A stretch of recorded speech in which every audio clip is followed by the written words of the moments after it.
Donc, on va poursuivre sur la deuxième thématique majeure dans l'œuvre de Vincenot, qui est l'écologie, la vision qu'il a de l'environnement qui l'entoure, euh, dans une définition qui serait assez éloignée de ce qu'on connaît aujourd'hui dans l'écologie politique ou dans ce que les gens entendent par écologie aujourd'hui.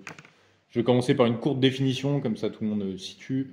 La définition exacte de l'écologie, c'est la science des rapports entre les êtres vivants dans un milieu donné. Aujourd'hui, c'est aussi une doctrine qui promeut un meilleur équilibre entre l'homme et son environnement naturel et qui œuvre pour la protection de ce dernier.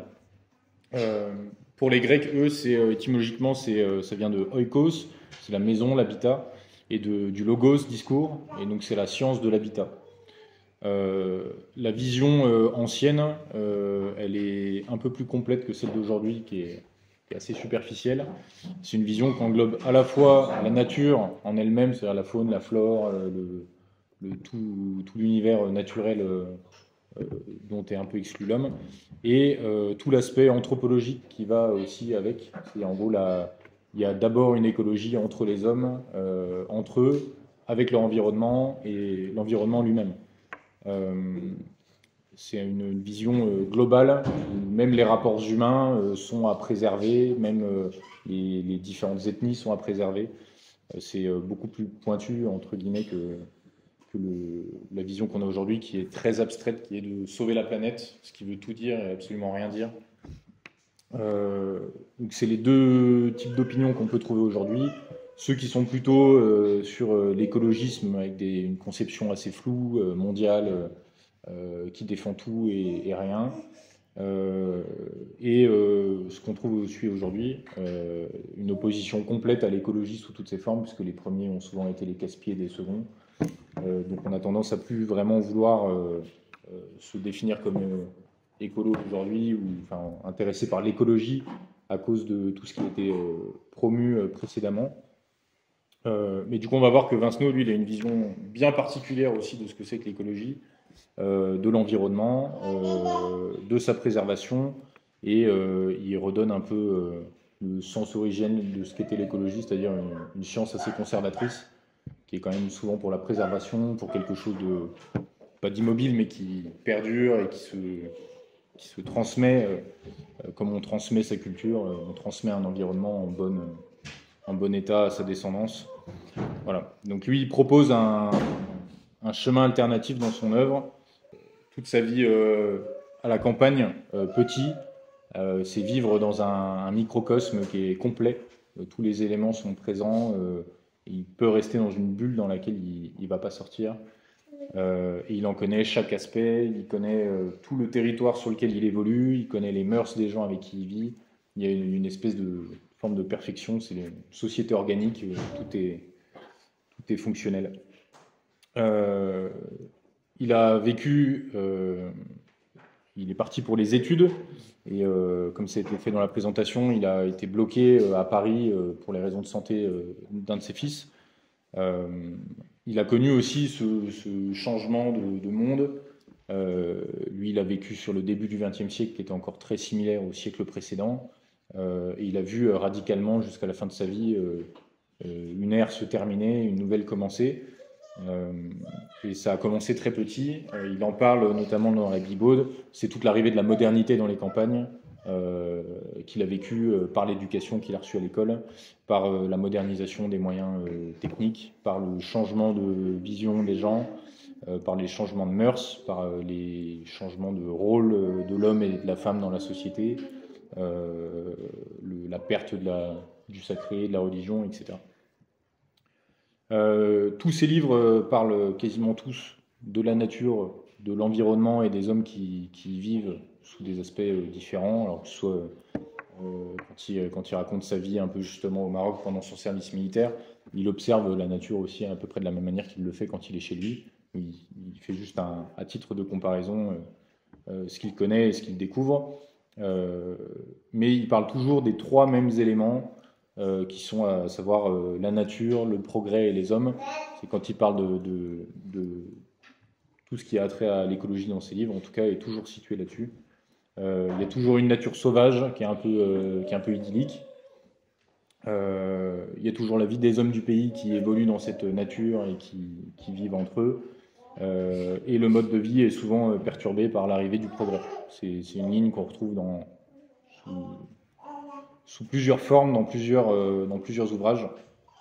Et c'est principalement sur ça que Vincenot va baser ses réflexions justement anti-modernes, où il va essayer de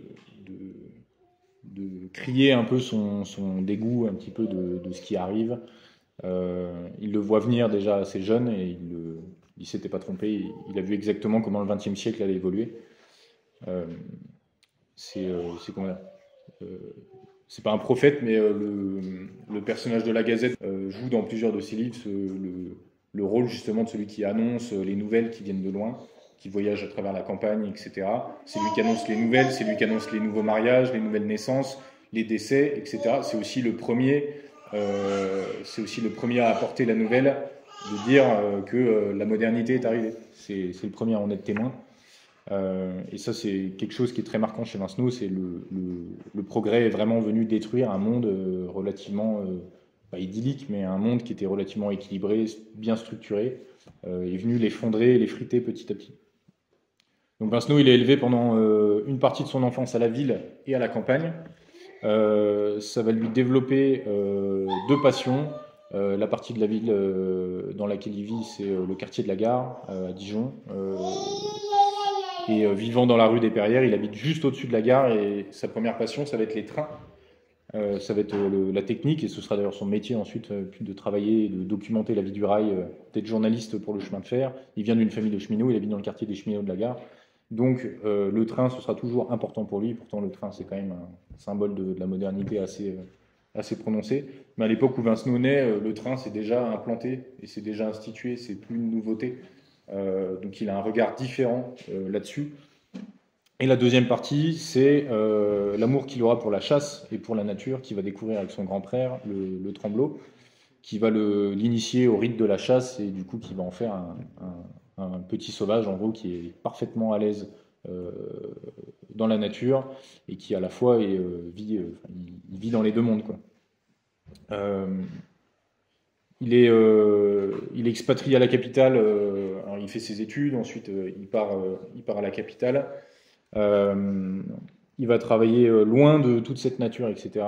C'est tout ce qu'il va commencer d'écrire, en gros, aura trait au retour à la nature, au retour au pays, au retour aux racines.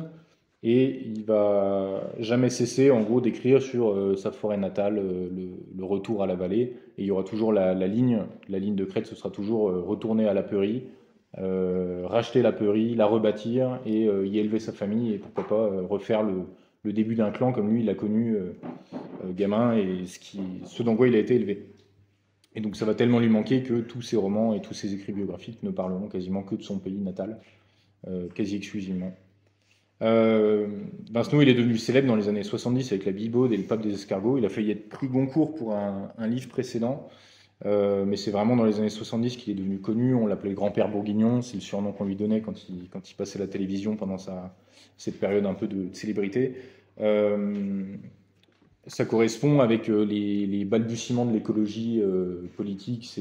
C'est vraiment les premiers moments où on a en Europe, notamment en Allemagne, des gens qui commencent à s'intéresser à l'écologie comme étant une doctrine politique et à vouloir en faire des partis. C'est le début des Verts, etc. C'est aussi l'époque post-hippie. Il y a encore beaucoup de gens qui vivent là-dedans. Il y a notamment une interview de Vincenot dans une émission qui s'appelait Radioscopie par Jacques Chancel, où il explique que justement dans la forge qu'a tenue son grand-père au moment de l'interview, peut-être quelques années avant, il explique que des hippies ont essayé de venir s'installer dans la forge de son grand-père, ont demandé l'autorisation de s'y installer pour vivre en communauté, ce qui ne leur a pas été refusé, mais Vincenot explique que ça n'a pas marché et qu'ils n'ont pas réussi le retour à la terre tant espéré. Donc il devient célèbre dans une époque vraiment et d'ailleurs c'est peut-être pas un hasard, parce que lui il promeut entre guillemets dans ses livres une certaine authenticité, la connexion à la terre. Liam disait qu'il s'était beaucoup inspiré de l'époque New Age dans laquelle il était. C'est exactement ça, je pense que ça a vraiment participé à son explosion, en tout cas à cette époque-là. Et notamment, il y a deux livres, je trouve, qui sont les plus emblématiques de ça, c'est La Bibaude et Le Pape des Escargots, où il y a vraiment énormément de prises de position. Euh, alors, il a jamais fait de politique à proprement parler, mais c'est des livres qui sont quasiment des manifestes, ses opinions en noir sur blanc, très très concrets, où il explique justement qu'il est contre toute forme de modernité qui viendra attaquer entre guillemets ce qu'il a connu et on ne peut pas dénaturer ce qui a toujours été. Voilà, c'est un peu sa marotte. Euh, et donc l'irruption de la modernité, il en parle de plusieurs manières. Donc il y a la Gazette qui, dans un passage qui arrive en fait pendant un repas et qui interrompt les paysans et en fait qui leur explique que il vient de voir un truc terrible. Il vient de voir un tracteur qui moissonnait tout seul.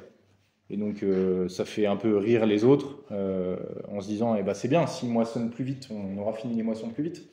Et donc là, il leur explique, il leur dit, oui, mais le tracteur, lui, il fait le travail de 10 moissonneurs. Et donc les moissonneurs disent, bah, c'est très bien, et comme ça, on travaillera plus vite. Il dit, non, mais vous comprenez pas. Il dit, s'il y a un tracteur, il n'y a qu'un seul gars qui conduit le tracteur. Donc il y en a 10 qui n'ont plus de travail. Et en fait, c'est tout le monde autour de la table se rend compte assez rapidement qu'il a raison et que le mauvais côté du progrès, c'est que ça risque de modifier quand même la société très très vite.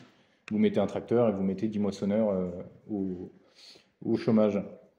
Il raconte aussi, donc il a un de ses grands-pères qui habite dans une petite maison d'écluse, aussi dans la vallée de l'Ouche, et il voit passer, à un moment où ils sont en train de pêcher, il voit passer la toute première péniche à moteur. Donc, à rappeler quand même que jusqu'aux années 20, aux années 30, toutes les péniches étaient halées, donc étaient toutes tirées par des bêtes sur les chemins de halage. C'est les deux chemins qu'on retrouve de chaque côté des canaux. Et donc, il voit passer une péniche qui avance plus vite que les autres et qui fait un bruit caractéristique de moteur à deux temps. Et en fait, quand il la voit arriver, il y a la première considération, c'est pas sur la technique ou la puissance du moteur ou quoi que ce soit, c'est les vagues. Elle va trop vite. Les vagues qu'elle crée vont éroder les berges.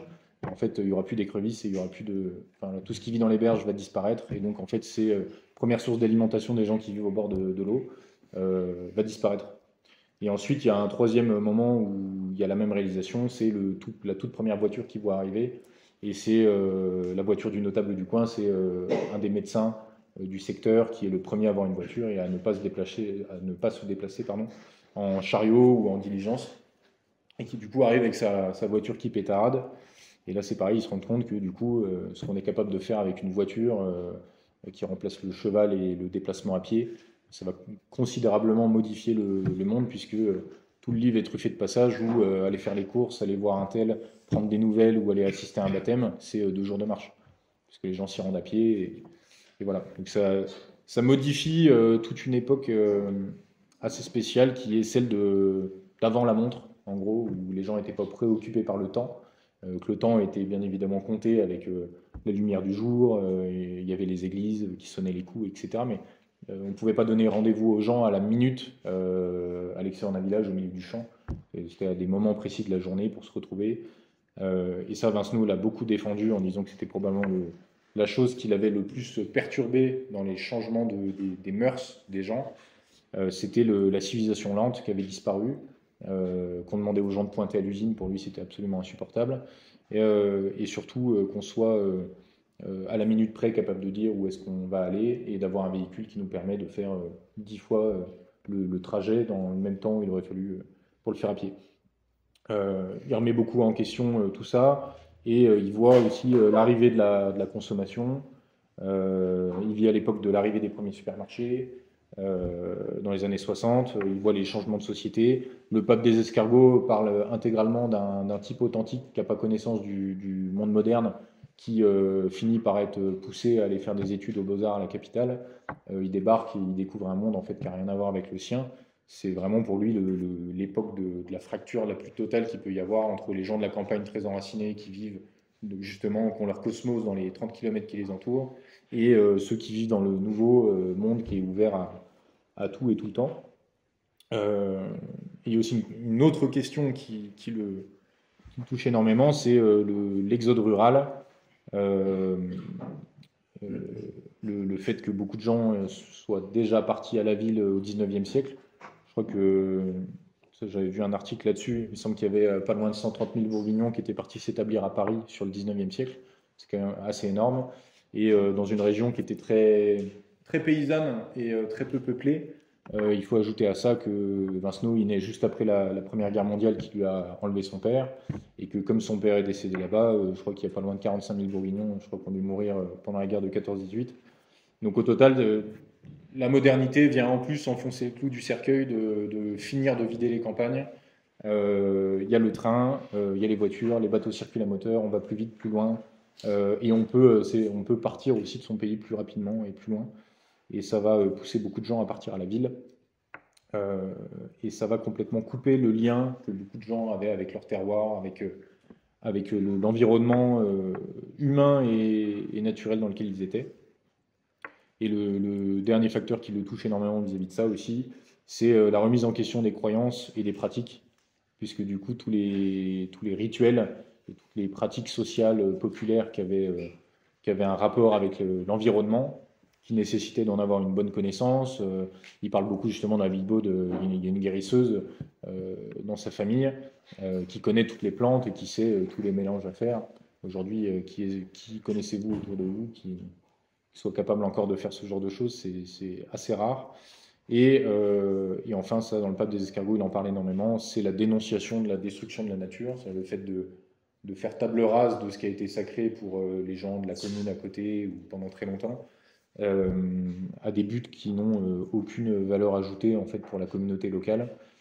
Savoir dans le Pape des Escargots, il y a toute la question de savoir comment est-ce qu'on transforme un coin magnifique avec des promoteurs qui veulent en faire un hôtel et qui veulent installer un spa parce que c'est sur les plus belles falaises du coin et on a une belle vue à la ronde, ce qui pour les personnages du coin est absolument une catastrophe. Ça, c'est toutes les thématiques qui ont rapport avec les hommes et la nature qui touchent Vincenot. C'est la modification des mœurs. Il en parle énormément et c'est pour lui, en termes de préserver la nature, c'est bien de préserver les hommes. Euh, Quand il parle énormément de race aussi, le côté préservation du sang, de la vitalité.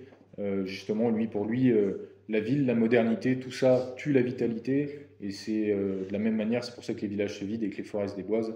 C'est parce que plus personne n'est attaché aux valeurs anciennes. Euh, il est,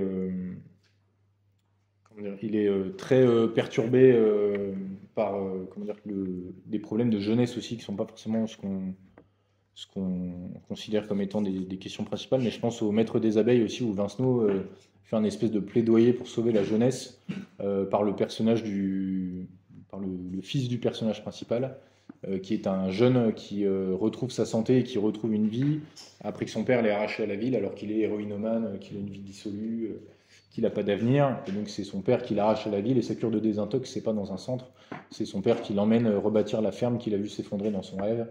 Et donc voilà, il y a tout un tas de thématiques comme ça où en fait le bourguignon exilé, à un moment on peut l'arracher à quelque part et le faire se réenraciner.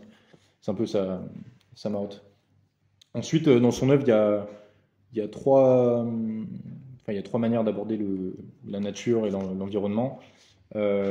Principalement, il y a la nature comme source d'inspiration. Il peut faire des descriptions à rallonge sur l'environnement et c'est ce qui nous projette le plus dans ses livres. La nature comme source d'inspiration. Son deuxième thème aussi qui est assez intéressant, c'est la relation entre l'homme et la nature. Puisque en fait, pour Vincenot, dans ses livres, il y a une admiration de la beauté, enfin le côté idyllique de la nature, et il accepte tout à fait, sans aucun manichéisme, la sauvagerie aussi de la nature qui fait partie du jeu. Et il n'a pas de pitié particulière quand il voit un chien secouer le gibier qui vient de toucher, ou il regarde deux animaux se dévorer dans la forêt sur le plan de l'hiver, et il décrit la tache de sang qui se retrouve dans la neige. Et en fait, pour lui, c'est tout aussi poétique que comment dire, l'éveil du printemps, qu'un animal qui se fait manger sur la neige, c'est tout aussi. C'est la nature dans son habit le plus pur, quoi. C'est sans bien ni mal, c'est juste pour ce qu'elle est. Et ça, Vincenot le défend énormément, et je pense que c'est ce qui l'éloignerait beaucoup de l'écologie actuelle, où il y aurait un bien, il y aurait un mal, la nature serait bien, l'homme serait mauvais. Vincenot, pour lui, c'est pas du tout quelque chose qui est envisageable. Pour lui, l'homme n'est pas mauvais, pour lui, la nature n'est pas forcément bonne. il y a un équilibre à avoir. En dehors de cet équilibre, tout est mal. Et au-delà de cet équilibre, tout est bien. C'est c'est quelque chose qui n'est pas très facile à expliquer aujourd'hui. On a absolument besoin d'un bien et d'un mal. Lui, pour lui, c'est vraiment une autre façon de voir les choses. Comme, euh, comme certaines ethnies ont encore la capacité de le voir parce qu'ils ne sont pas forcément pollués par une espèce d'univers mental, mais je pense à un conférencier qui faisait une conférence sur les Indiens d'Amazonie et qui expliquait en fait que ils sont capables de percevoir la nature et tous les rapports qu'il y a dans la nature autour d'eux comme étant un tout, dont eux-mêmes font partie. Mais par contre, la tribu d'en face, ça peut être les barbares complètement hors cosmos et on peut les massacrer, il n'y a pas de problème. Mais l'oiseau et la feuille, et tout est, enfin, il peut y avoir cette vision-là un peu totale. Donc finalement, celui qui n'est pas du terroir euh, peut venir s'y installer, entre guillemets, mais n'a pas de droit de modification. C'est un peu ce qui se passe avec les promoteurs qui veulent construire un hôtel dans le livre. Et enfin, il y a l'importance de la préservation de l'environnement. Euh, c'est pour lui, forcément c'est un crève-cœur de voir le paysage changer aussi vite, alors que pendant toute son enfance, pendant 15 ans, des zones entières ont probablement pas dû évoluer. Jusqu'à la fin de sa vie, je pense qu'il a largement eu le temps de voir des zones entières être rasées, des pavillons se construire, voilà, de tout ce qu'il a connu.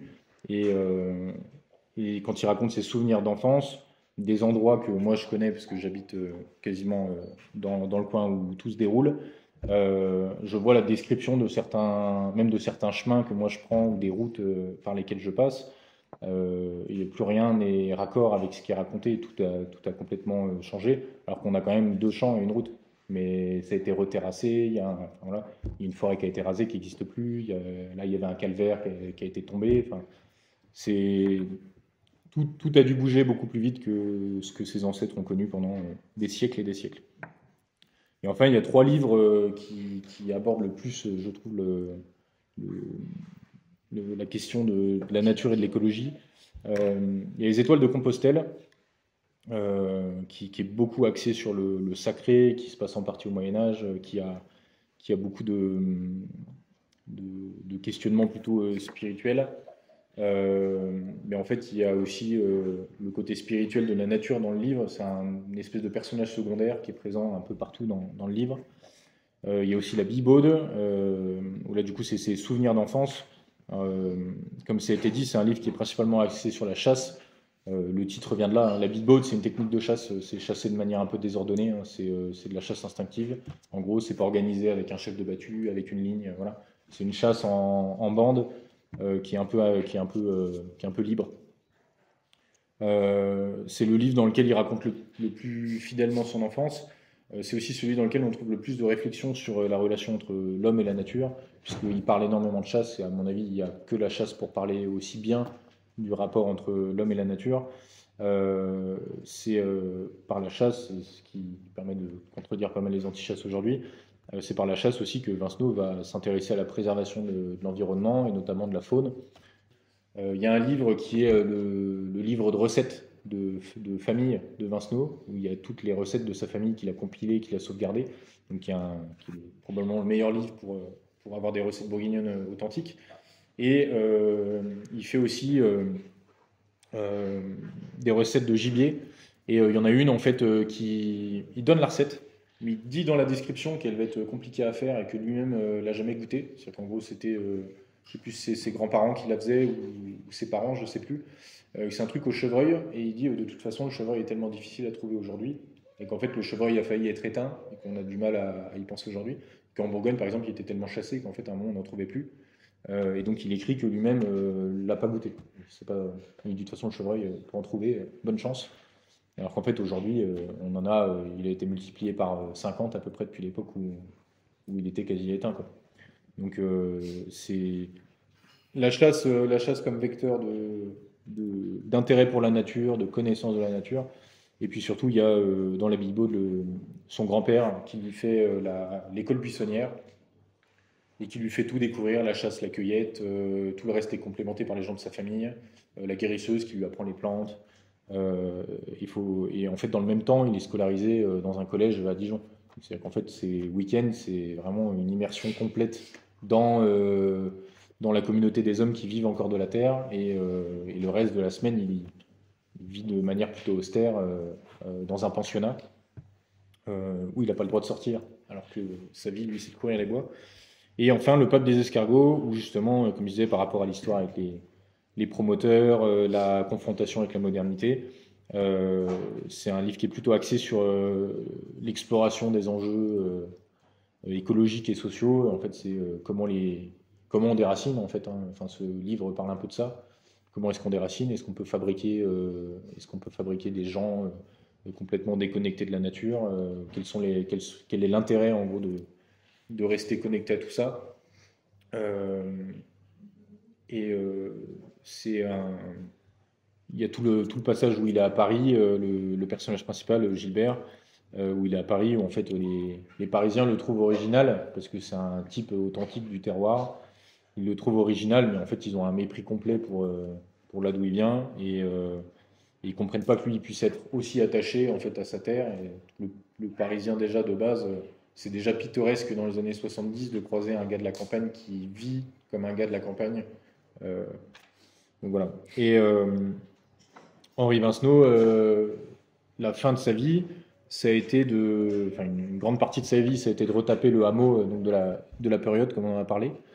Euh, il a passé quasiment tous ses week-ends et puis une partie des vacances d'été avec femme et enfants pour aller retaper, défricher. Il explique même que c'est le défrichage qui a pris plus de temps que de rebâtir les maisons.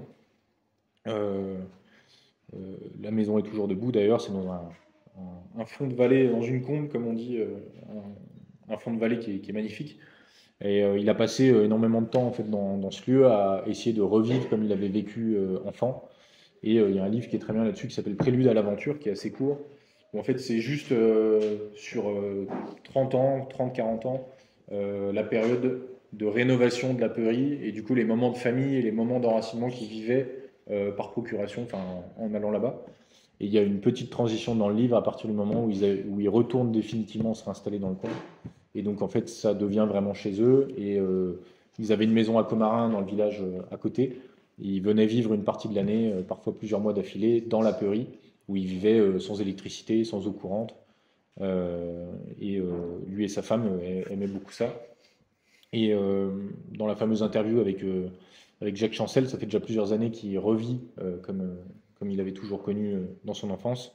Et il explique que lui, il a réussi un retour à la Terre, parce qu'il en venait déjà. Et à mon avis, c'était pas encore l'époque pour qu'ils aient un vrai débat sur est-ce que le retour à la Terre a encore du sens aujourd'hui pour tout le monde. C'était peut-être trop tôt, mais en tout cas, lui, il explique qu'il avait déjà les ferments en lui pour faire un retour à la Terre réussi. Et quand il parle de l'épisode des hippies dans la forge de son grand-père, il veut aussi dire que on est ce qu'on est et on ne peut pas forcément vouloir redevenir quelque chose qui ne nous correspond pas. Euh, c'est euh, c'est un peu ce que Vincenot défend, c'est que l'idée que être enraciné, c'est quand même quelque chose qu'on peut acquérir, mais c'est quand même majoritairement de l'inné quand même. Euh, et qu'il faut même pas une vie quoi pour apprendre, enfin pas assez d'une vie pour apprendre tout ce qu'il faut savoir. Mais en tout cas, lui connaît son pays comme personne. Euh, et sur tout ce qui concerne l'héritage de Vincenot, euh, il n'a pas, il n'a pas été si important ou si influent que ça dans l'écologie en général. Il y a des figures qui sont, enfin je veux dire même dans nos milieux, il y a des figures, bon, il est connu, hein, mais dans nos milieux, il y a peut-être des gens comme Thibon, etc., qui sont plus connus et plus diffusés que Vincenot. Euh, mais Vincenot, lui, il a quelque chose de particulier, c'est que je pense que faire sa lecture, au moins de la Bible, qui est pour moi peut-être le roman qui réenracine le mieux, qui donne le plus envie de se réenraciner, euh, c'est un roman dont des gens de plusieurs régions de France m'ont déjà dit que c'était un de leurs livres préférés. Et je pense que du coup, en termes d'enracinement, je pense que c'est le roman qui est peut-être le plus universel sur les racines, le retour aux racines, etc. savoir qui on est. Donc, je trouve ça assez intéressant et pourtant il est assez méconnu. Il est relativement méconnu en Bourgogne aujourd'hui du fait du fait de ses positions très conservatrices. Il est ouvertement anticommuniste, il est contre tout un tas de changements dans la société. À mon avis, il devait être à peu près tout ce qui finit en phobe aujourd'hui. Et donc il est plus diffusé ni encouragé, c'est même pas considéré comme un patrimoine régional par la région, il n'y a pas d'exposition organisée, il n'y a pas de, il y a pas de promotion de cette personne-là, ça s'est arrêté. Et puis pour ceux qui sont déjà allés à Commarin, qui voient là où il y a sa maison, le petit musée et les plaques, c'est assez ancien parce qu'il n'y a rien qui a été vraiment repris, refait depuis cette époque-là.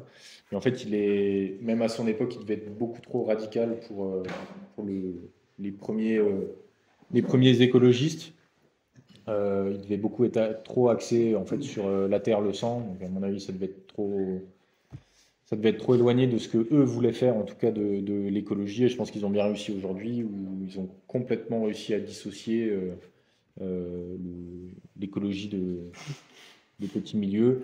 Et, euh, et Vincenot, lui, il promeut autant la protection des peuples que la protection de la nature. Ce qui est toujours le paradoxe aujourd'hui, c'est que sauver la planète, on peut vouloir sauver tous les peuples autochtones, qu'ils aient leur souveraineté, etc., mais pas forcément les Européens, et que c'est forcément un peu dommage aujourd'hui en Bourgogne que même lui ne soit plus promu, qu'on ne le fasse pas lire dans les écoles, etc. Enfin, c'est quand même quelqu'un qui parle de la Côte d'Or en général et de la Bourgogne de toutes les manières possibles, qui parle du vin, qui parle de la religion, qui parle du patrimoine, qui parle. Puis vraiment tous les sujets sont à étudier. Il connaît extrêmement bien son environnement. Et il est complètement, j'ai fait le test un peu, il est complètement inconnu chez la jeunesse, à part dans nos milieux, mais euh, la jeunesse a plus du tout connaissance des figures locales généralement, parce que enfin, on est beaucoup trop mondialisé maintenant pour avoir euh, des, des personnages locaux emblématiques. Et en fait, il y en a énormément. Je sais que nous, avec Elix, on a entrepris d'en déterrer quelques-uns et de les rendre un peu à niveau populaire. Enfin, c'était le cas pour Charles Bombonnel, etc., l'aventurier. Vincenot on peut pas en faire une icône en fait. Euh, c'est pas un militant écologiste. Il est un peu trop conservateur aussi à mon avis. Il est un peu trop conservateur pour proposer des solutions. Il est un peu trop dans la conservation, dans la préservation. Mais devant le mur ça ne suffit plus. Euh, il n'est pas forcément capable de proposer des pistes, plutôt un témoin de son temps et quelqu'un qui décrit, à mon avis, assez fidèlement ce qu'ont dû ressentir les gens à son époque en voyant les choses évoluer beaucoup trop vite. Euh, je pense aussi que c'est une figure qui est complètement à reconquérir pour créer une écologie comment dire, en adéquation avec notre vision à nous, puisque c'est quelqu'un qui ne dissocie pas la nature des gens euh, et qui a une vision organique totale. Il suffit pas de sauver, il suffit pas de sauver les oiseaux et puis une forêt en Amazonie comment dire, pour préserver la nature, c'est un travail permanent. Et en fait, les seules personnes qui sont capables de protéger véritablement la nature, d'empêcher qu'on modifie extensivement des zones entières et qu'on les détruise de manière irréversible, ce sont les gens qui connaissent le coin, qui vivent ici. Et, et Vincenot a annoncé justement ce désarmement de l'attachement, de l'appartenance, puisqu'en fait aujourd'hui, que les gens construisent des éoliennes partout. Et enfin, on parle de ça au moment où ils se posent la question d'installer des éoliennes sur les hauteurs de la vallée de l'Ouche. Je pense que Vincenot serait allé poser de la dynamite dessus carrément si on avait fait ça de son temps. Euh, mais en fait aujourd'hui ça recueille que des... Il y a des banderoles à l'entrée des villages, quoi, mais les gens sont pas radicalement opposés à une modification pas négligeable de leur environnement. c'est quand même une destruction totale des sols. Enfin, je parlais que des éoliennes, mais et c'est probablement une technologie qui sera has-been dans 10 ans et qui sera dépassée technologiquement. Sauf que par contre, qui va s'amuser à aller restaurer les endroits dans lesquels on aura coulé des millions de tonnes de béton sur tout l'Hexagone? C'est compliqué. Euh, c'est la seule manière de faire de l'écologie véritable, de toute façon. Euh, Vincenot, pour lui, c'est rester fidèle à ce qu'on connaît, préserver ce qui nous nourrit, aller le plus possible en forêt. Enfin, là-dessus, je trouve que je rejoins beaucoup Vénère sur le côté spirituel de la forêt pour aller se ressourcer, etc. En fait, c'est pas juste des endroits où on fait des balades dominicales et où on chasse une fois de temps en temps. C'est une nécessité. Euh, c'est une nécessité dans l'existence d'aller en forêt. C'est un besoin. C'est pas un loisir ou un plaisir. Enfin, ça l'est aussi, mais pas un loisir en tout cas. Euh, et que on peut pas avoir une vision mondiale de l'écologie avec des combats dispersés partout qui n'ont pas d'intérêt. Pour lui, c'est vraiment ne pas modifier l'environnement qui nous a vu naître, en tout cas le modifier, mais à une échelle humaine, ne pas avoir espèce de côté prométhéen à vouloir tout modifier. Et Vincenot, il a quelque chose je trouve, qui est intéressant. Comment dire, il pose son veto, mais par principe, en fait, sur tout ce qui est moderne, mais ce qui peut apparaître comme une démarche un peu saine, c'est qu'en fait, pour éviter que tout change trop vite, il faut peut-être des fois être contre tout le temps, jusqu'à en laisser passer un petit peu et puis évoluer. Ça, en tout cas, ça a l'air d'être sa vision à lui. Euh, c'est comme ça pour lui, en tout cas, que les sociétés doivent évoluer de manière extrêmement lente. Et sinon, on va forcément perdre tout l'attachement et tout ce qu'on a dans ces zones-là, quoi. Euh, on parle de l'écologie, de la vision de Vincenot, ça redevient important aujourd'hui. En crise environnementale sur plein d'aspects, mais il y a beaucoup d'autres choses. Il y a, que ce soit la surconsommation ou toutes ces choses-là. Euh, il n'y a plus d'écologie vraiment sensée qui peut endiguer en fait ce genre de choses. Euh, et Vincenot, lui, il donne presque tous les éléments qu'on pourrait avoir pour une écologie de bon sens dans ses livres. Euh, c'est des véritables manifestes, hein. Vraiment, il y a qu'à regarder là-dedans. Et c'est un éveilleur de peuple dans ce sens-là. Parce qu'en fait, il propose tout un tas de choses qui peuvent nous donner la marche à suivre, ne serait-ce que pour une meilleure éducation de la jeunesse, tout ça.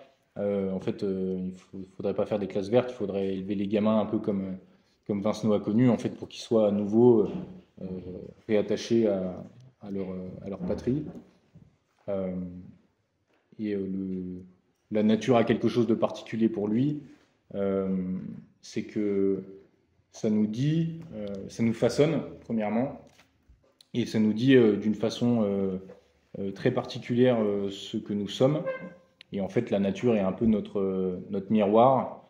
C'est-à-dire que la préserver et la transmettre, c'est aussi se préserver et transmettre ce qui nous a façonné pendant des milliers d'années. Chaque peuple dans le monde est façonné par l'environnement dans lequel on vit. C'est même aujourd'hui, on est capable de le prouver sous plein de manières différentes, mais un peuple élevé dans le désert, ça façonne forcément sa mentalité, ça va façonner ses habitudes, ses coutumes, ça va façonner même physiquement les gens différemment. Euh, et que on est associé à l'environnement dans lequel on vit et c'est pas négligeable, c'est pas un combat de deuxième zone, c'est peut-être moins prioritaire, voilà, mais aujourd'hui il faut se poser la question, et c'est une question qu'on se pose quand on lit toute l'œuvre de Vincenot, c'est pourquoi est-ce qu'on a toléré autant de trucs qui sont arrivés, que ce soit les zones artisanales, commerciales, les zones pavillonnaires à l'infini. C'est, enfin, il y a vraiment des appels à passer le bulldozer dessus dans les bouquins de Vincenot, comme quoi c'est absolument inhumain de tolérer ce genre de trucs. Voilà, nous sommes, on est l'essence de notre terroir et vice-versa. Et si on doit mettre quelques pistes aujourd'hui sur ce que Vincenot propose, c'est que, un peu à l'image de ce qu'on a fait avec donc il y a 2 ans. Il y a 2 ans, on avait fait une randonnée sur les traces de Vincenot. On était parti de son village de naissance et on était passé par la Peurie. Et on est allé on est allé jusqu'au lieu où il était enterré, à la Peurie, et on est passé par tous les lieux un peu importants, y compris des lieux emblématiques des romans et de son enfance. Et en fait, nous, ça nous était venu comme projet, justement pour faire redécouvrir, il fallait le revivre, donc il fallait mettre les pieds dedans, il fallait aller marcher. Et comme on fait là depuis 2 ans, la montée au flambeau, où on monte jusqu'à la tombe de Vincenot pour lui rendre hommage, ça permet de faire revivre aussi des rites et des habitudes dont Vincenot parle dans ses livres, où il parle notamment de la montée au flambeau. Enfin, on pourrait faire ça en pleine journée, voilà. La montée au flambeau, ça répond à quelque chose d'important, en tout cas pour les gens de son époque, qui est le feu. Enfin, le foyer dans la maisonnée, c'est pareil, c'est un truc même s'il y a encore des gens qui chauffent au bois, mais c'est un truc qui s'est beaucoup perdu. Le rapport qu'on a à la forêt jusque dans l'âtre, c'est assez particulier. Voilà, pour lui rendre hommage. Et lui, il expliquait par exemple que, comme je sais plus si c'est, je sais plus qui disait ça. Je sais pas si c'est pas Jean Mabien, je sais plus, mais qu'on construisait des maisons sans cheminée, etc. Donc Vincenot parle de ça. Justement, il dit pour des gens qui ont du sang gaulois, enfin pour des gens de notre ère civilisationnelle, ne pas avoir de feu dans la maison. Normalement, il y a un feu sacré dans chaque maison, et c'est absolument anormal de ne plus connaître ça. Donc c'est voilà une espèce de retour à une vision de l'environnement qui est un peu totale. Bon, nous, on en est conscience, mais c'est justement ce qu'il faut essayer de remettre en avant pour court-circuiter. C'est dissocier, enfin, court-circuiter l'écologie qui ne parle que de nature, en fait, et de nous réassocier à l'intérieur. C'est un peu, comment dire, c'est un peu la leçon que Vincent nous donne en termes d'écologie, c'est la nature et les hommes, les deux sont à mettre sur le même plan et à défendre de la même manière. Et voilà, je vais m'arrêter là, niveau de temps. Voilà.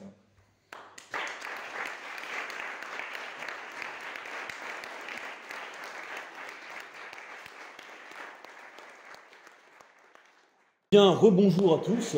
Je vous remercie encore une fois d'être venus assister à notre colloque et à ma conférence qui va porter sur le thème de l'enracinement à travers l'œuvre d'Henri Vincenot. Alors, pour préparer cette conférence, j'ai utilisé bien sûr l'œuvre de l'auteur, même si je confesse, je ne l'ai pas lu en entier. Et j'ai utilisé un autre livre qui est à la fois dans son œuvre et à la fois un peu en dehors, qui s'appelle Henri Vincenot, Terre de mémoire. Alors, Terre de mémoire, c'est une collection de livres qui avait pour but de recueillir le témoignage d'auteurs, on va dire, enracinés sur leur région propre. Naturellement, pour la Bourgogne, c'est Henri Vincenot qui a été choisi. Le livre se compose de 2 parties. Une partie qui est en fait un récit d'un peu de Vincenot, mais qui philosophe et qui pense, qui se rappelle des souvenirs en même temps. La seconde partie est un entretien qu'il a donné à un journaliste français et qui le questionne au sujet sur de nombreux sujets.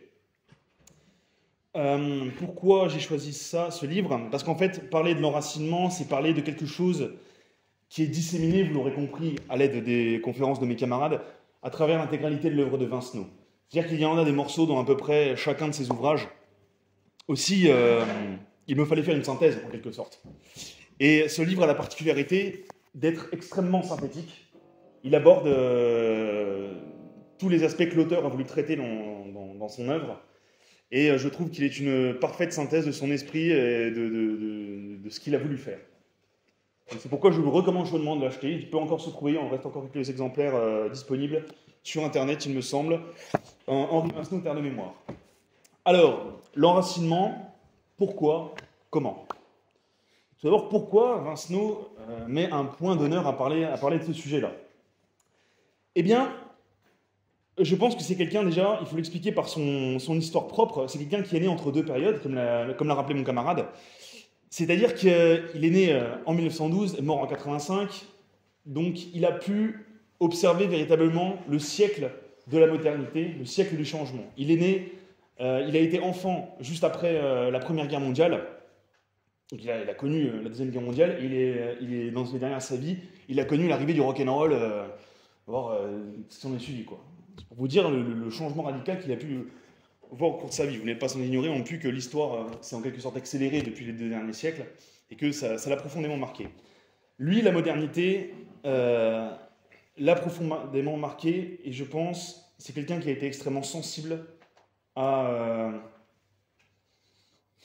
la décadence de l'homme que ça a apporté. Il dit dans ce livre, le progrès qui était censé nous apporter nous raccourcir le temps de travail et qui était censé nous apporter une amélioration de la qualité de vie, en fin de compte, on se rend bien compte qu'il n'en est rien et qu'on est toujours autant de temps au travail et qu'on a presque de moins en moins de temps pour nous. Il dit, nous aurait-on trompé, ce serait-on fourvoyé. Et vraiment, je pense qu'il a voulu, par l'enracinement, remettre l'homme à sa place naturelle. C'est véritablement, je pense, son but. C'est ça qu'il a essayé de faire à travers son œuvre. Alors, il dit dans le livre, un certain passage, il dit, lui, que ce qu'il a voulu faire, c'était raconter des histoires et aussi attirer le regard des gens sur certains points. Voilà. Et ça résume bien la manière qu'a Vincenot d'écrire et de proposer cet enracinement. C'est plusieurs petites choses disséminées au sein de récits, au travers de récits qui sont symboliques parfois, qui sont voire initiatiques, et qui expliquent comment, mais surtout pourquoi, l'on faisait les choses de la manière dont on la faisait jadis. Alors il explique, d'abord dans ce livre, il explique qu'il y a un passage assez rigolo, parce qu'il explique ce que n'est pas l'enracinement. Puisqu'il fait référence à son époque, à des hippies, on peut appeler ça des hippies, qui viennent s'installer en Bourgogne, qui viennent réinvestir des anciens corps de ferme, des bâtisses laissées à l'abandon, pour en fin de compte revivre un peu, renouer avec la terre, faire un retour à la terre. Alors lui, il observe ça un peu d'un œil amusé, et puis comme c'est quelqu'un de bon augure, il va quand même voir ces gens-là, qui d'ailleurs l'accueillent un petit peu froidement. Et puis il raconte une anecdote qui est assez symbolique de tout ça. Il dit, mais alors, parce que c'est en octobre, mais alors, comment allez-vous faire pour vous chauffer cet hiver ? Vous avez le bois qu'il faut ? Et les jeunes gens qui viennent s'installer lui disent, bah, regardez autour de nous, du bois il y en a partout. Et là, Vincenot dit, à ce moment-là, j'ai eu peur. J'ai eu peur, c'était quand même des enfants. Et vous n'êtes pas sans ignorer que pour chauffer une maison, le bois, généralement, on coupe un an à l'avance, parce que sinon, ça fait surtout de la fumée, et pas vraiment de la chaleur. Alors, il y a une petite citation qui suit ce passage que je trouve assez éloquente. Pourtant, ils ont rompu avec cette sacrée société de consommation. Ils échappent aux masses médias. Ils réalisent ce retour à la nature qui les hantait dans leurs amphithéâtres surpeuplés.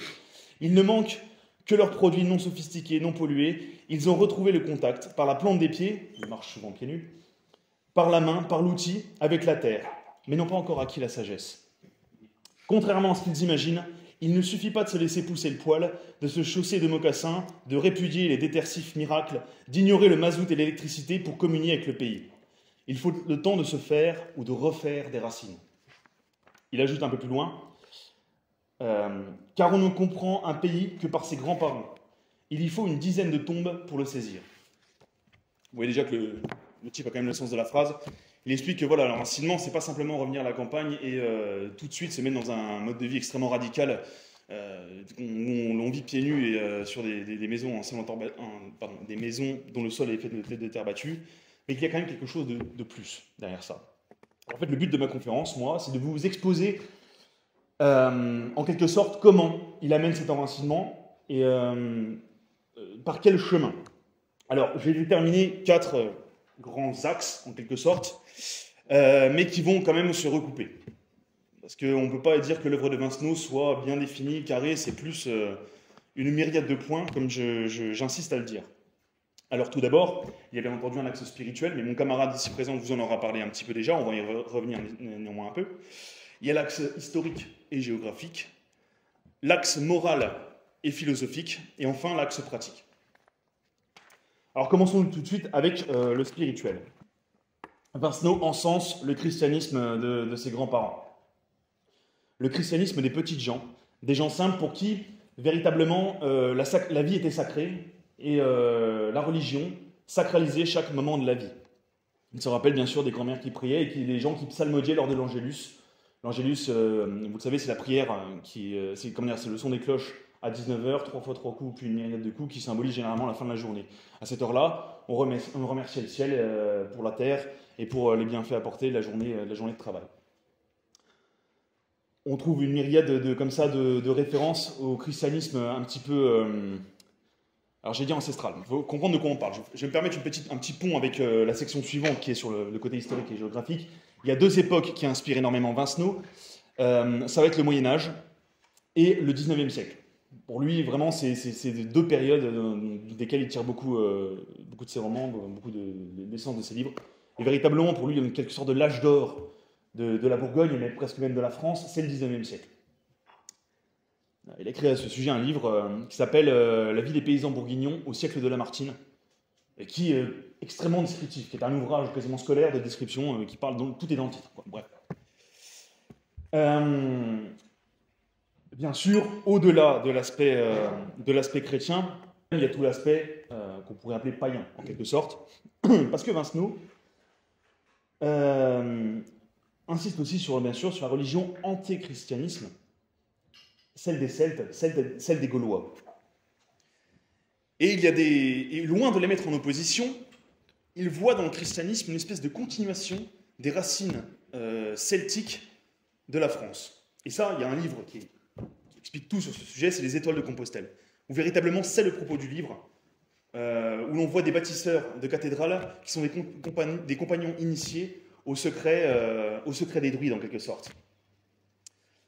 Il explique que les cathédrales de France seraient bâties sur des sites de résurgence des énergies telluriques du pays. Alors les énergies telluriques sont les énergies de la Terre, qui font référence aux énergies de la Terre, et qui s'incarneraient en Bourgogne par la vouivre. Donc la vouivre, c'est une espèce d'animal mystique, le dragon, et qui représente les énergies qui ressortent de la Terre. Vincenot parle aujourd'hui des rochers de la vouivre. Alors au cours de vos promenades dans le pays, vous pourrez des fois voir des rochers comme ça au milieu de la campagne, qui sont faits un peu de granit, un peu poreux, et qui semblent un peu détonner avec le reste du paysage. Vincenot appelait ça les rochers de la vouivre. Il disait que c'était là que ressortaient les énergies telluriques, et que là-dessus, les premiers bâtisseurs d'églises ont choisi ces sites précis, afin que les fidèles, lors de leur procession, puissent capter ces énergies dans, bien sûr, la célébration du Christ. Ce qui était vraiment intéressant. Et alors, c'est d'autant plus intéressant que moi, à l'époque où j'ai lu ce livre-là, j'ai sorti de la lecture d'un certain Julius Evola, qui parlait plus ou moins de ces choses-là, qui expliquait qu'il y avait au centre des traditions un tronc commun au peuple de Bourgogne, de France, d'Europe, voire même peut-être plus, et que finalement, dans les formes de sacralisation, de rites, les formes ésotériques, on pouvait retrouver une espèce de tronc commun qui remontait bien avant le christianisme. Et quelle ne fut pas ma surprise lorsque, dans les Étoiles de Compostelle, je me rendais compte finalement que Vincenot parlait de ça. En soi, Vincenot peut être proposé comme une introduction à Révolte contre le monde moderne de Julius Evola. C'est quand même fantastique.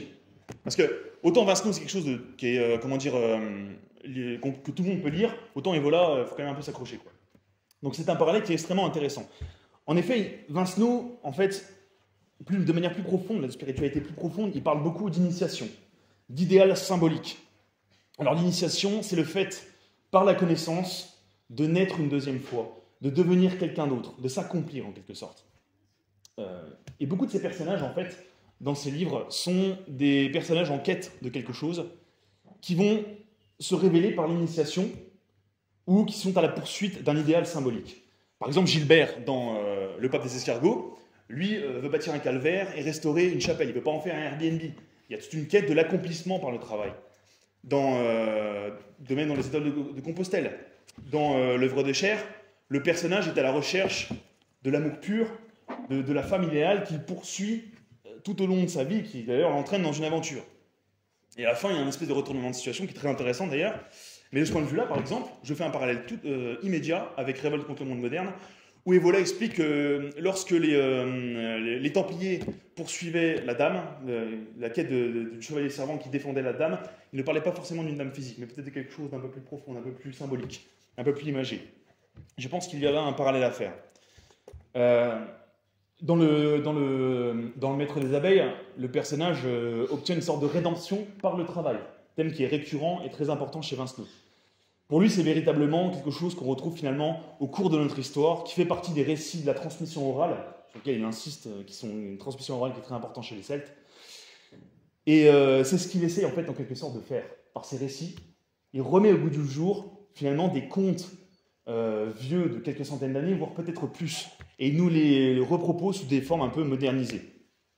C'est là sa façon d'importer en quelque sorte le spirituel. Ça me permet de parler des Celtes et donc de passer au côté historique et géographique. Alors pour lui, bien sûr, nous sommes des Gaulois, nous sommes des Celtes. Vincenot, comme l'ont dit mes camarades, parle de race. Il parle énormément de race. Dieu merci de m'avoir fait naître au sein de cette race. Alors il n'en parle pas au sens de Vacher de la Pouge ou de Gobineau. Il ne parle pas d'une description biologique de l'espèce humaine, non. Il parle par la race, il entend le fait que nous ne sommes pas ici par le fruit du hasard, mais que nous descendons bien de quelque part. Nous sommes le fruit d'une descendance, et qu'elle comporte des caractéristiques qui lui sont absolument spécifiques, cette descendance. Spécificités qui peuvent être physiques, puisqu'il dit dans ce livre-là, il dit, si vous allez dans tel village de Bourgogne, vous regardez le faciès des gens, ce sont des Gaulois. Ils n'ont pas changé, ce sont les mêmes. Mais pas que physique, puisqu'il explique dans ce livre-là, il dit qu'à l'époque des Celtes et des Gaulois, et de la conquête romaine, il y avait une tribu qui s'appelait les Boïens, et qui étaient apparemment qui étaient un peu des sortes de vandales, un peu des sortes qui saccageaient, il le dit dans ces mots, qui emmerdaient un peu tout le monde, et il dit qu'ils sont mentionnés d'ailleurs par Jules César dans la guerre des Gaules. Eh bien, Vincenot dit que ces gens-là ont fini par être assignés à résidence dans un village qui s'appelait Bouet. Et il dit dans son enfance, il dit, moi, dans mon enfance, avec les gars de Bouet, pour des histoires de pâturage, de gardiennage de vaches, c'était des bagarres à couteau tiré. Il dit que, en gros, ce caractère des Celtes s'est transmis jusqu'à son époque, et que dans le village de Bouet, c'était toujours les Boïens qui habitaient, c'était toujours les emmerdeurs, et c'était des bagarres à couteau tiré. Ce qui m'a amené une petite réflexion là-dessus, c'est qu'aujourd'hui, on assiste en France et autre part, malheureusement, à beaucoup de scènes de résurgence d'une violence assez sordide. Et je vois beaucoup de gens s'en lamenter, et, se plaindre, ne pas comprendre d'où vient cette violence et vouloir plutôt la taire ou la cacher. Et je me dis, mais si nos ancêtres sortaient les couteaux pour des histoires de pâturage, qu'est-ce qu'ils feraient pour les scènes auxquelles on insiste aujourd'hui? Peut-être que revenir sur la voie des ancêtres, c'est peut-être aussi retrouver une partie de cet esprit. Bon, enfin, c'est une pensée qui me vient comme ça en passant. Continuons. Ces ancêtres qui sont bourguignons, celtes bourguignons, il dit qu'il faut continuer de les honorer. Et c'est un peu ce qui survient au cours de ces histoires, particulièrement avec le personnage de la Gazette. Pour moi, la Gazette, c'est un peu cette mémoire oubliée, incarnée dans un personnage, qui revient constamment dans les récits, pour dire à des protagonistes qui sont souvent un peu ingénus sur cette question-là, qui l'ignorent finalement. Et c'est un peu cette mémoire des temps anciens qui revient pour dire « je suis toujours là, j'existe toujours, regarde, il y a des voix ici et là qui existent ». Et qui revient de manière un peu rocambolesque, très symbolique, très ésotérique, très mystérieuse. C'est ça qui le rend un petit peu intéressant. On sent que Vincenot, qui est quelqu'un assez subtil et malicieux, fait des clins d'œil par moments. Il dit « regardez », il attire notre regard sur certains points. Il dit « regardez, il y a peut-être plus derrière. Il faut aller chercher tout ça ». C'est ce qui rend d'ailleurs ces récits absolument magiques, qui des fois, on se dit « mais suis-je en train de lire un roman ou suis-je en train de lire un traité sur quelque chose de plus profond ?» Ce qui rend ça extrêmement intéressant. Il dit aussi qu'il y a des choses qui se transmettent, qui sont directement dérivées du celte. Par exemple, pour lui, le langage, le patois bourguignon, il y a des mots qui sont directement originaires du gaulois, donc du celte. J'en veux par exemple, quand on dit la cra, je vais aller tailler des bois dans la cra, ça vient, qui a donné le verbe cramer, c'est un mot celtique. Voilà.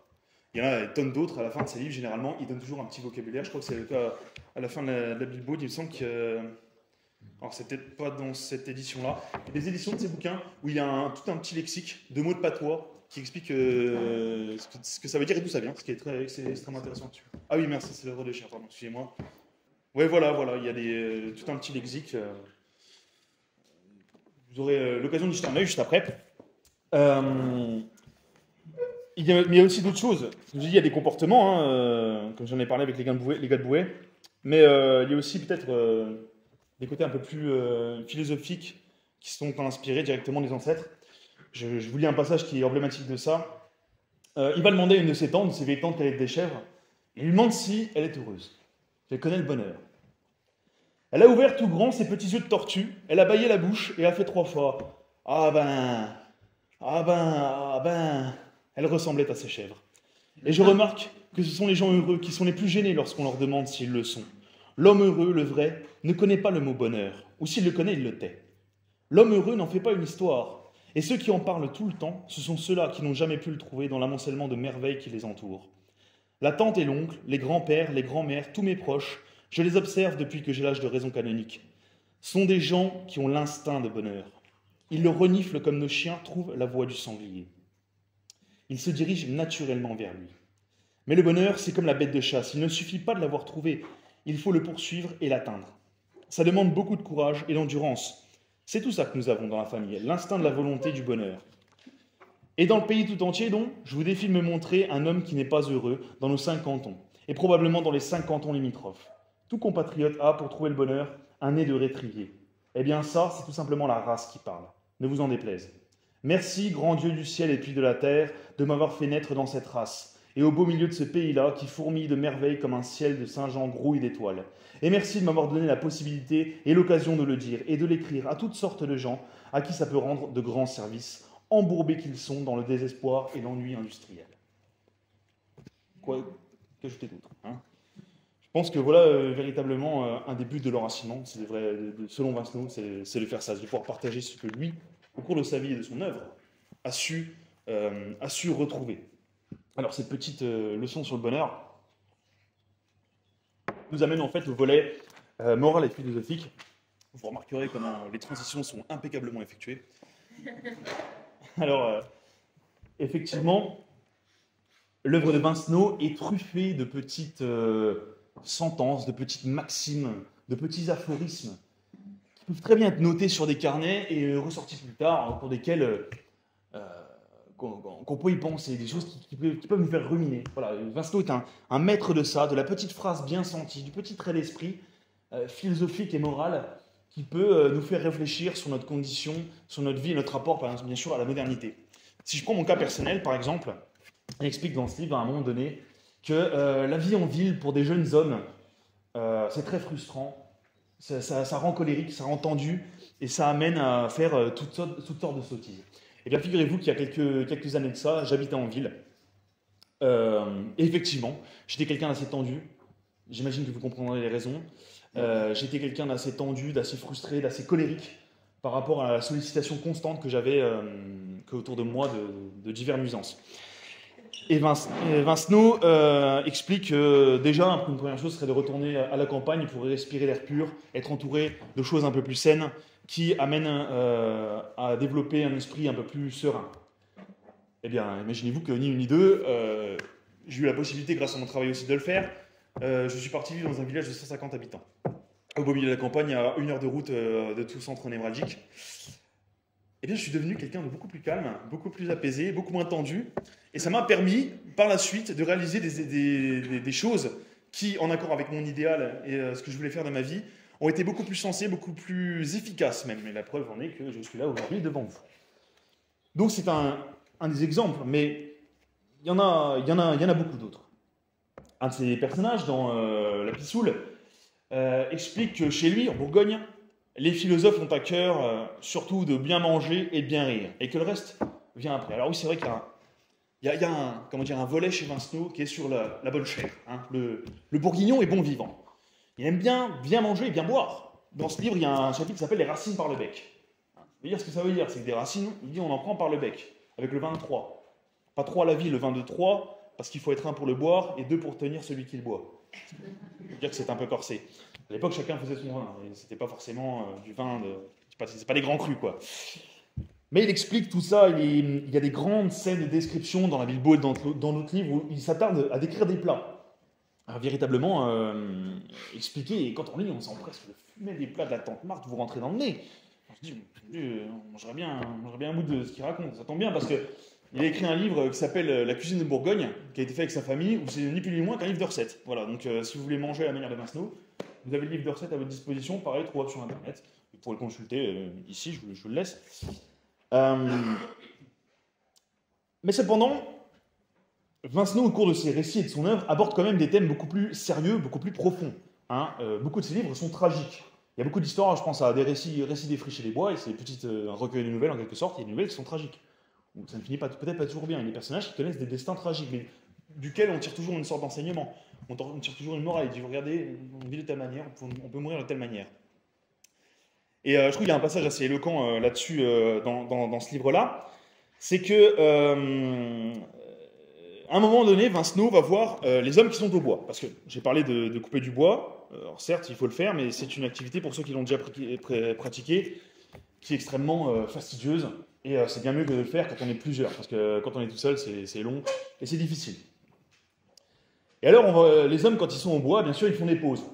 Où ils boivent un ch'ti au canon. Parce que, quand même, il faut bien du carburant, comme dans les tronçonneuses, il faut bien du carburant dans les hommes pour les faire scier, quoi. Alors, figurez-vous que quand on est au bois et qu'on est entre hommes, une fois qu'on bosse, et qu'on s'assoit pour boire un petit canon, eh bien, on discute. Et on ne parle pas de la pluie et du beau temps. On parle de choses plutôt sérieuses. On fait le point sur la vie du village, du moins à son époque. Et là, dans l'exemple qui va suivre, vous allez voir. Hier encore, je monte à la coupe des bois communaux. Ils étaient tous là, en train de casser la croûte entre deux séances de débitage. Et les langues allaient bon train. Il était question de l'avortement. Oui, de l'avortement. Vous voyez qu'on n'hésite pas à s'attaquer au grand sujet au bois. Et, après un débat général, et forcément très confus, n'entends-je pas l'un des hommes, précisément le neveu du très vieux Roussy, prendre la parole dans le silence et dire « Je l'ai pour ainsi dire sténographié. » Important. Faudrait voir s'entendre. On nous rabat les oreilles avec les victimes des génocides, des camps de concentration nazis ou bolcheviques ou autres. D'accord, c'est pas du beau. Non, ça fait plutôt honte à l'humanité, mais il paraît qu'il y a quelque chose comme 300 000 avortements officiels par an en France. Oui, par an. C'est pas un génocide, ça? Ce sont pas des êtres vivants, ceux-là? Et on les supprime, sans leur demander leur avis. Pour l'état civil, ils n'existent pas, d'accord. Pourtant, ils vivent bien, hein? Demandez à vos femmes s'ils ne leur foutent pas des coups de pied au foie, et s'ils n'ont pas leurs petites idées. C'est même le moment où ils sont le plus exigeants. Et si on ne les aime pas déjà, si on ne tremble pas pour eux, bien avant que les bureaucrates ne les inscrivent sur leur registre, on les assassine pourtant, et avec la bénédiction de la sécurité sociale encore. Et Vincenot a retraduit l'être.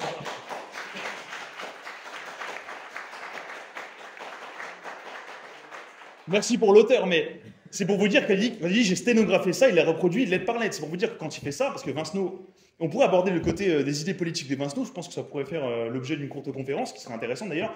J'ai choisi volontairement de ne pas l'aborder pour ces conférences, parce que bon, ça n'avait pas vraiment sa place. Mais c'est pour vous dire quand même que des fois, il met quand même quelques petits messages qui peuvent être très bien politiques. Et là, pour le coup, s'il le fait de manière aussi exhaustive, c'est que ça devait quand même le tenir à cœur. Parce que Vincenot, pour lui, il associe ce genre de choses directement à la modernité. Pour lui, le lien est sans équivoque. Cette décadence, cette déchéance, pour lui, c'est la modernité. Ce que certaines personnes qui se plaignent de la modernité aujourd'hui ont un peu de mal à faire. Vraiment la phrase, bien avant que si on ne tremble pas pour eux, bien avant que les bureaucrates ne les inscrivent sur leur registre, voilà, tout est dit. Pour moi, l'essence est là. Et l'œuvre de Vincenot est truffée de trucs comme ça. Ça s'en est rempli. Il y a beaucoup des fois des personnages qui ont des monologues qui parlent de genre de choses. C'est pour vous dire que des fois, ça peut prendre un ton assez profond et assez comment dire, assez même tragique, hein, assez sérieux. Dans une autre forme, un truc aussi que j'ai bien envie de vous lire, parce que ça résume aussi la pensée de l'auteur, c'est quand Gaston Bachelard, une discussion avec Gaston Bachelard, lui demande, pour lui, qu'est-ce que le bonheur? Et Vincenot répond ceci. Je me vois rentrant de mon jardin avec une pleine brouettée de carottes et de choux. Ma femme prépare une meurette de tanche que j'ai prise dans la rivière avec une tarte avec les prunes de mon verger et un civet avec un de mes lapins. Sur le feu flambant entretenu avec mon bois, abattu et débité par moi. Un de mes fils rabote une planche débitée dans un de mes vieux pommiers pour en faire une armoire ou une table. Un autre remet un manche à un outil. Ma fille et mes brus taillent des vêtements, cueillent les haricots ou s'occupent des lapins. Mes petits-enfants jouent dans l'herbe du patis avec des petits cailloux alors que mes abeilles bourdonnent autour de mon rucher dans le silence de ma combe déserte. Le bonheur pour Vincenot, c'est simplement déjà de jouir du fruit de son travail, d'avoir, il est un peu possesseur de ses moyens de production, Vincenot. Ah, dès qu'on parle de politique, on peut, c'est intéressant ça. Donc pour lui, c'est le fruit de son travail. Il est accompagné de sa famille et il est sur sa terre. Voilà, travail, famille, terre. C'est l'essence du bonheur. Vous comprenez un peu l'esprit du bonhomme, quoi. Et ça, il explique, voilà, faire son jardin, tu vois, ça peut être une forme de réenracinement. Ce qui nous permet de passer directement, en quelque sorte, à la pratique. Alors, l'enracinement chez Vincenot, comment ça se pratique? J'ai déjà dit, outre la lecture de récits initiatiques, outre le fait de reprendre un peu la morale des personnages de ces livres, un peu pour soi, il y a bien d'autres choses. Il y a le repas déjà. Il dit en Bourgogne, on mange longtemps, on reste longtemps à table et on parle. Et il dit, quand on est à table, si le père sert le pain et le vin après avoir signé le pain, c'est bien évidemment la mère qui est la maîtresse de cérémonie, qui organise ce grand rituel de la table. Parce que quand on est à table, on mange généralement avec toute sa famille. Surtout à l'époque qu'il décrit, généralement les repas, vous savez que dans les fermes, on travaille avec toute la famille, et les repas sont pris à table en communauté, en quelque sorte. Et d'ailleurs, il y a un passage où il explique qu'il y a des petits citadins qui viennent le voir et ils disent, mais alors, à votre époque, les femmes, elles ne travaillaient pas? Et Vincenot répond, mais bien sûr que si, elle faisait 3 fois à manger par jour pour une dizaine de personnes, et elle tenait un foyer, ce qui est un travail conséquent. Parce que pour lui, vraiment, animer, se faire la prêtresse de cette cérémonie-là, où on répète, selon lui, le sacrifice dominical, c'est un rôle qui n'est certainement pas à négliger. Et vraiment, ces repas sont faits dans tout... Enfin, cet aspect de vie communautaire est fait à beaucoup d'occasions. Les naissances, les mariages, mais aussi les enterrements. Il décrit un enterrement. Alors, ce n'est pas une suite de pleureuses d'enterrement, où chaque personnage en est à ses larmes. Non, mais à la fin de l'enterrement, on boit un coup. On mange un grand repas, on boit un coup, on chante, on parle du mort et on chante en son honneur. Ça veut dire si on a peut-être un peu perdu ce côté-là. Il parle bien évidemment de la vie à la campagne. Il dit aussi, si on veut capter les énergies telluriques et l'énergie des ancêtres, il suffit de s'adosser à un arbre. Il faut choisir un arbre d'une bonne essence. Celui-ci n'est pas trop mal. Et en s'adossant à l'arbre, par le tronc, on recapte les racines de ses ancêtres. Un conseil de son grand-père qui lui avait donné. La chasse, bien évidemment. Comme a dit mon camarade, il y a de grands passages sur la chasse qui sont assez éloquents et qui donnent véritablement, qui se disent véritablement, on peut retrouver une sorte d'enracinement par la chasse, par le fait de chasser. Ça méritait une conférence en soi là-dessus. Mais il y a un truc qui est intéressant, qui m'a fait rigoler, c'est que Vincenot, justement, grand chasseur, part voir un de ses vieux dans la montagne pour lui parler de la chasse, et le vieux lui dire à la chasse, c'est quand même renouer avec ses ancêtres et tout ça, et le vieux l'envoie paître et lui dit, mais qu'est-ce que tu me racontes? De toute façon, tu es un hérétique moderne, tu chasses avec une arme à feu. Oui, parce que pour lui, il dit, la véritable chasse, la chasse la plus noble, c'est la chasse à l'arc gaulois. Et il lui sort l'arbalète, quoi. Il dit, c'est ça la véritable chasse. Vous, c'est des trucs de modernos. Ça veut dire, c'est déjà... On peut toujours creuser plus loin dans la tradition, quoi. En fait, dans la pratique, au cours de l'œuvre de Vincenot, c'est véritablement toutes les petites méthodes de pratique de la vie non rationnelle. C'est-à-dire que la vie qui n'est pas soumise au scientisme, à la découpe scientifique de la vie. Dans la Bible, comme l'a évoqué un petit légèrement Vincent, quand il revient après ses études, son premier mois d'études au lycée Saint-Joseph, il explique à son arrière-grand-père qu'à l'entrée du lycée, il y a une machine qui sert à pointer le temps qu'on passe au lycée. Alors là, il explique ça à son grand-père qui tombe des nues, qui ne comprend pas comment on peut rationaliser le temps de travail. Il dit, mais c'est la fin du monde. Parce que pour eux, ça n'existe pas, ça. Eux vivent au fil des saisons, au fil du travail. Ils ne se posent jamais la question de combien de temps ils passent à quoi que ce soit. Ils œuvrent finalement dans quelque chose qui est en perpétuel mouvement. Ils sont en raccord avec ce qu'on pourrait lier au cosmos, avec au grand engrenage. Et ils ne conçoivent pas qu'on puisse introduire la rationalisation du temps au sein de ça. Ça veut dire la fraction, le choc des civilisations qu'il y a entre ces deux aspects-là. Et ça, c'est véritablement c'est très intéressant, ça ressort à de nombreux endroits. Beaucoup les livres de Vincenot, c'est ça, sur le maître des abeilles, le père des escargots, même dans le récit des friches et des bois, les yeux en face des trous, hein, qui fait partie de ce qu'on appelle la période des années de colère d'Henri Vincenot, où il est véritablement enragé contre le monde moderne, et que pour lui, c'est véritablement quelque chose qu'il faut faire la civilisation lente, inscrite dans la durée, qui fait face à l'instantanéité de la civilisation moderne. Bon alors, si je voudrais terminer avec une petite conclusion, parce que bien sûr tous les points que je viens de vous présenter sont loin d'être exhaustifs, hein. J'en ai fait qu'un bref résumé, et il y a beaucoup plus à aller chercher dans l'œuvre que ce que je viens de vous dire là. En fait, l'œuvre d'Henri Vincenot, si vous voulez, c'est un arbre. C'est un très gros arbre, qui a bien sûr un tronc, mais qui a aussi une infinité de racines disséminées sous le sol. Ce que fait Vincenot, c'est qu'il refait ressortir ses racines, il nous invite à les saisir. À les saisir pour les remonter, pour finalement arriver au tronc. Et alors, ces racines, on peut choisir n'importe laquelle qu'on veut. Si vous voulez un récit d'aventure guerrière, lisez le Sang de l'Atlas.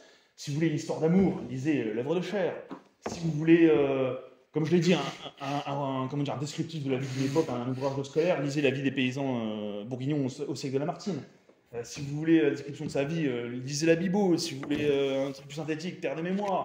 Si vous voulez simplement, si vous aimez la bonne bouffe et que vous ne voulez pas lire de romans, la cuisine selon Henri Vincenot. Si vous voulez lire, Vincenot propose une multitude de racines, il n'y a qu'à nous de les saisir par celles qu'on commence. C'est ça qui fait la magie de l'auteur, c'est que bien sûr il y en a pour tout le monde.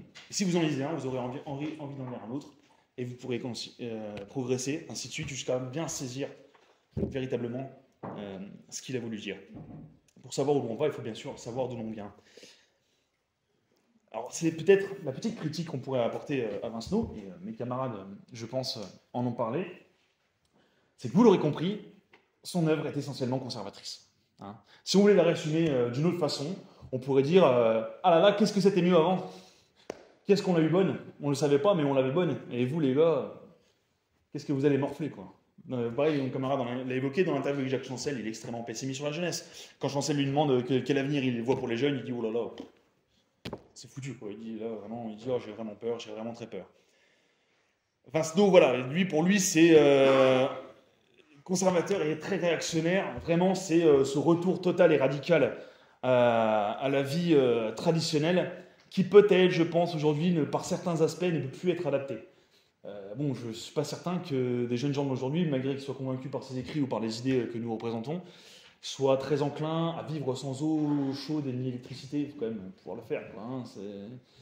Bon, il y a plein d'aspects comme ça qui sont peut-être, somme toute, un petit peu archaïques et auxquels, bon, on ne pourra pas forcément retourner. Ceci dit, il y en a beaucoup d'autres qui sont beaucoup plus symboliques. Par exemple, l'accomplissement par le travail, ça, il n'y a pas n'importe quelle époque, on peut comprendre ceci, et on peut très bien le mettre en œuvre, l'accomplissement par le travail. Et le retour dans un environnement sain, pour essayer de comprendre qui fut avant nous, et qui pourrait être après nous, ça, tout le monde peut le faire. Il dit dans ce livre-là, il dit quelque chose d'intéressant, il dit que le progrès a eu un aspect bénéfique, c'est d'avoir réensauvagé les campagnes, et de les avoir rendues disponibles au réinvestissement de gens qui auraient un peu compris tout ça. Donc plus que les hippies du début du livre, qui auraient un peu compris tous ces aspects-là que je viens d'évoquer. Et c'est un peu le cas, hein. Quand vous regardez par exemple autour de Dijon, c'est vrai que si vous regardez dans les petits villages avoisinants, on peut tout à fait trouver de l'immobilier à des prix raisonnables, malgré que bon, en ce moment c'est quand même un peu compliqué. Tandis que Dijon Centre, même la première couronne, oh là là, mon Dieu, c'est hors de prix, mais c'est le cas de beaucoup de villes de France. C'est aussi pourquoi, tout ce que je viens de dire d'ailleurs, ça s'applique à la Bourgogne, mais ça peut être tout à fait appliqué à n'importe quel terroir, terre de mémoire, comme dit Vincenot, de France, quoi. Voilà, donc je vais laisser le mot de la fin à l'auteur, en vous lisant pareil,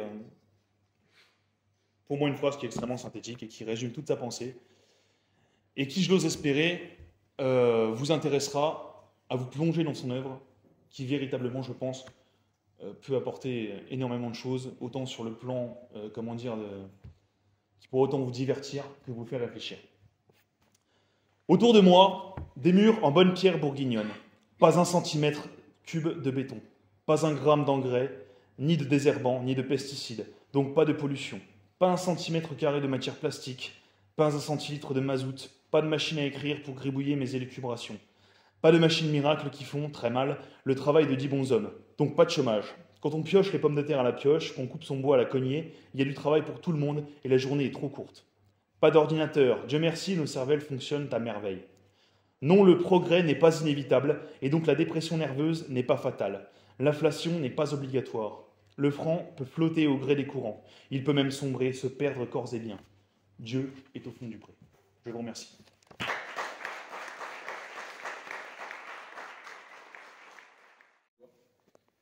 Alors, pour introduire mon propos, je voulais déjà commencer par expliquer rapidement que Vincenot est un radical, au sens premier du terme, c'est-à-dire qu'il a un but en tête, en écrivant, on peut dire, c'est quelque part de redorer un petit peu l'image de la vie rurale et paysanne de son siècle. Et Vincenot est radical parce que quand on lit son œuvre, pour tous ceux qui l'ont lu, vous serez d'accord avec moi, il n'y a pas de compromis.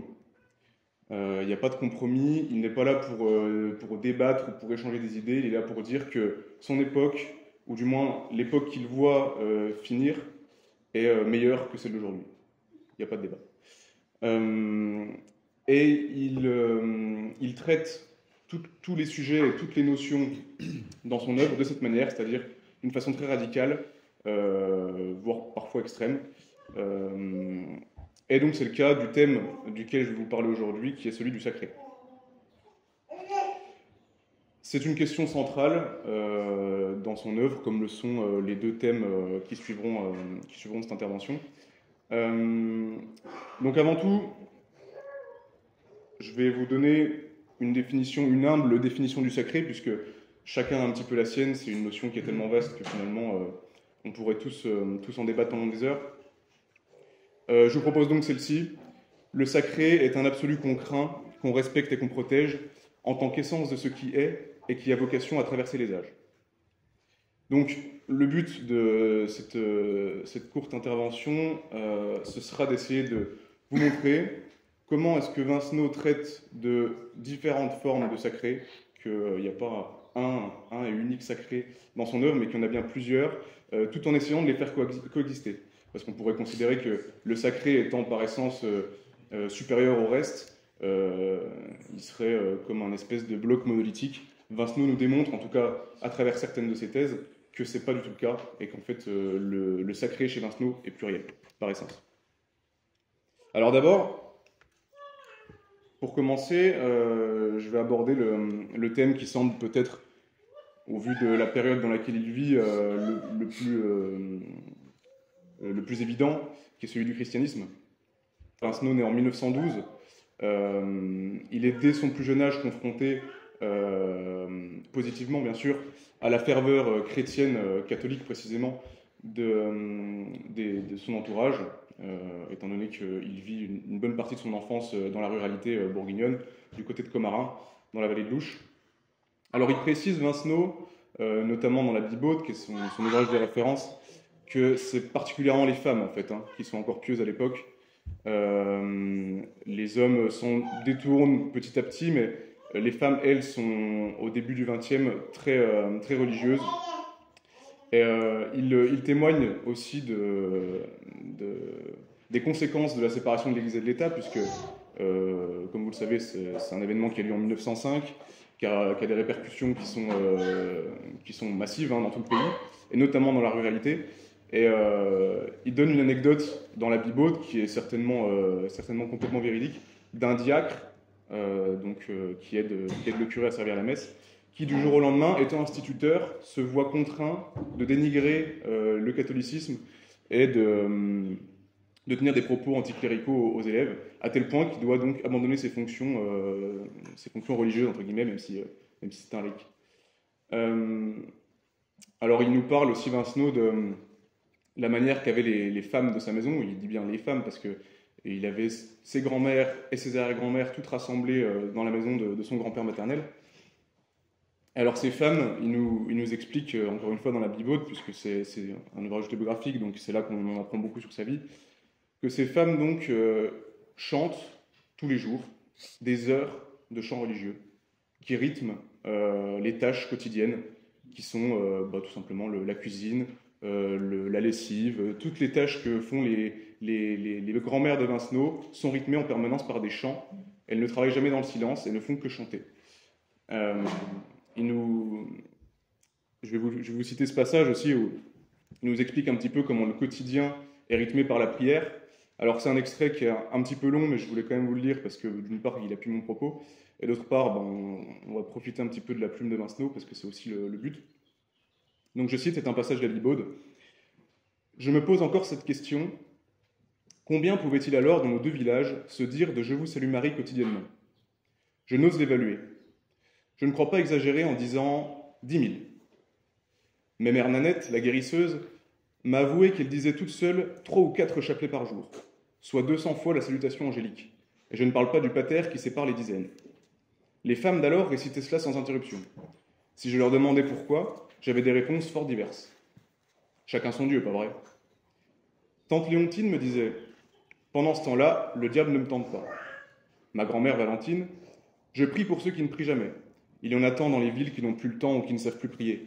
Comme ça, le bon Dieu a toujours son compte. » Mes mères d'Audiche « Ma foi, plus j'en dis, plus je suis heureuse. » Mes mères Céline « Je prie pour utiliser les moments qui ne servent à rien, sans savoir pourquoi, mais Dieu, lui, il le sait. » Tante Marie « Vaut mieux prier que de dire du mal de son voisin. » Il semblait que dans leur esprit, toute cette énorme quantité de prières devait s'accumuler quelque part sous la direction d'un fonctionnaire suprême, ainsi que l'eau d'une crue qui, bien dirigée et utilisée par le grand patron, devait balayer le mal, ou bien constituer un immense stock de matières premières dans lequel le bon et beau Dieu qu'on voit au tympan de Vézelay pouvait puiser largement.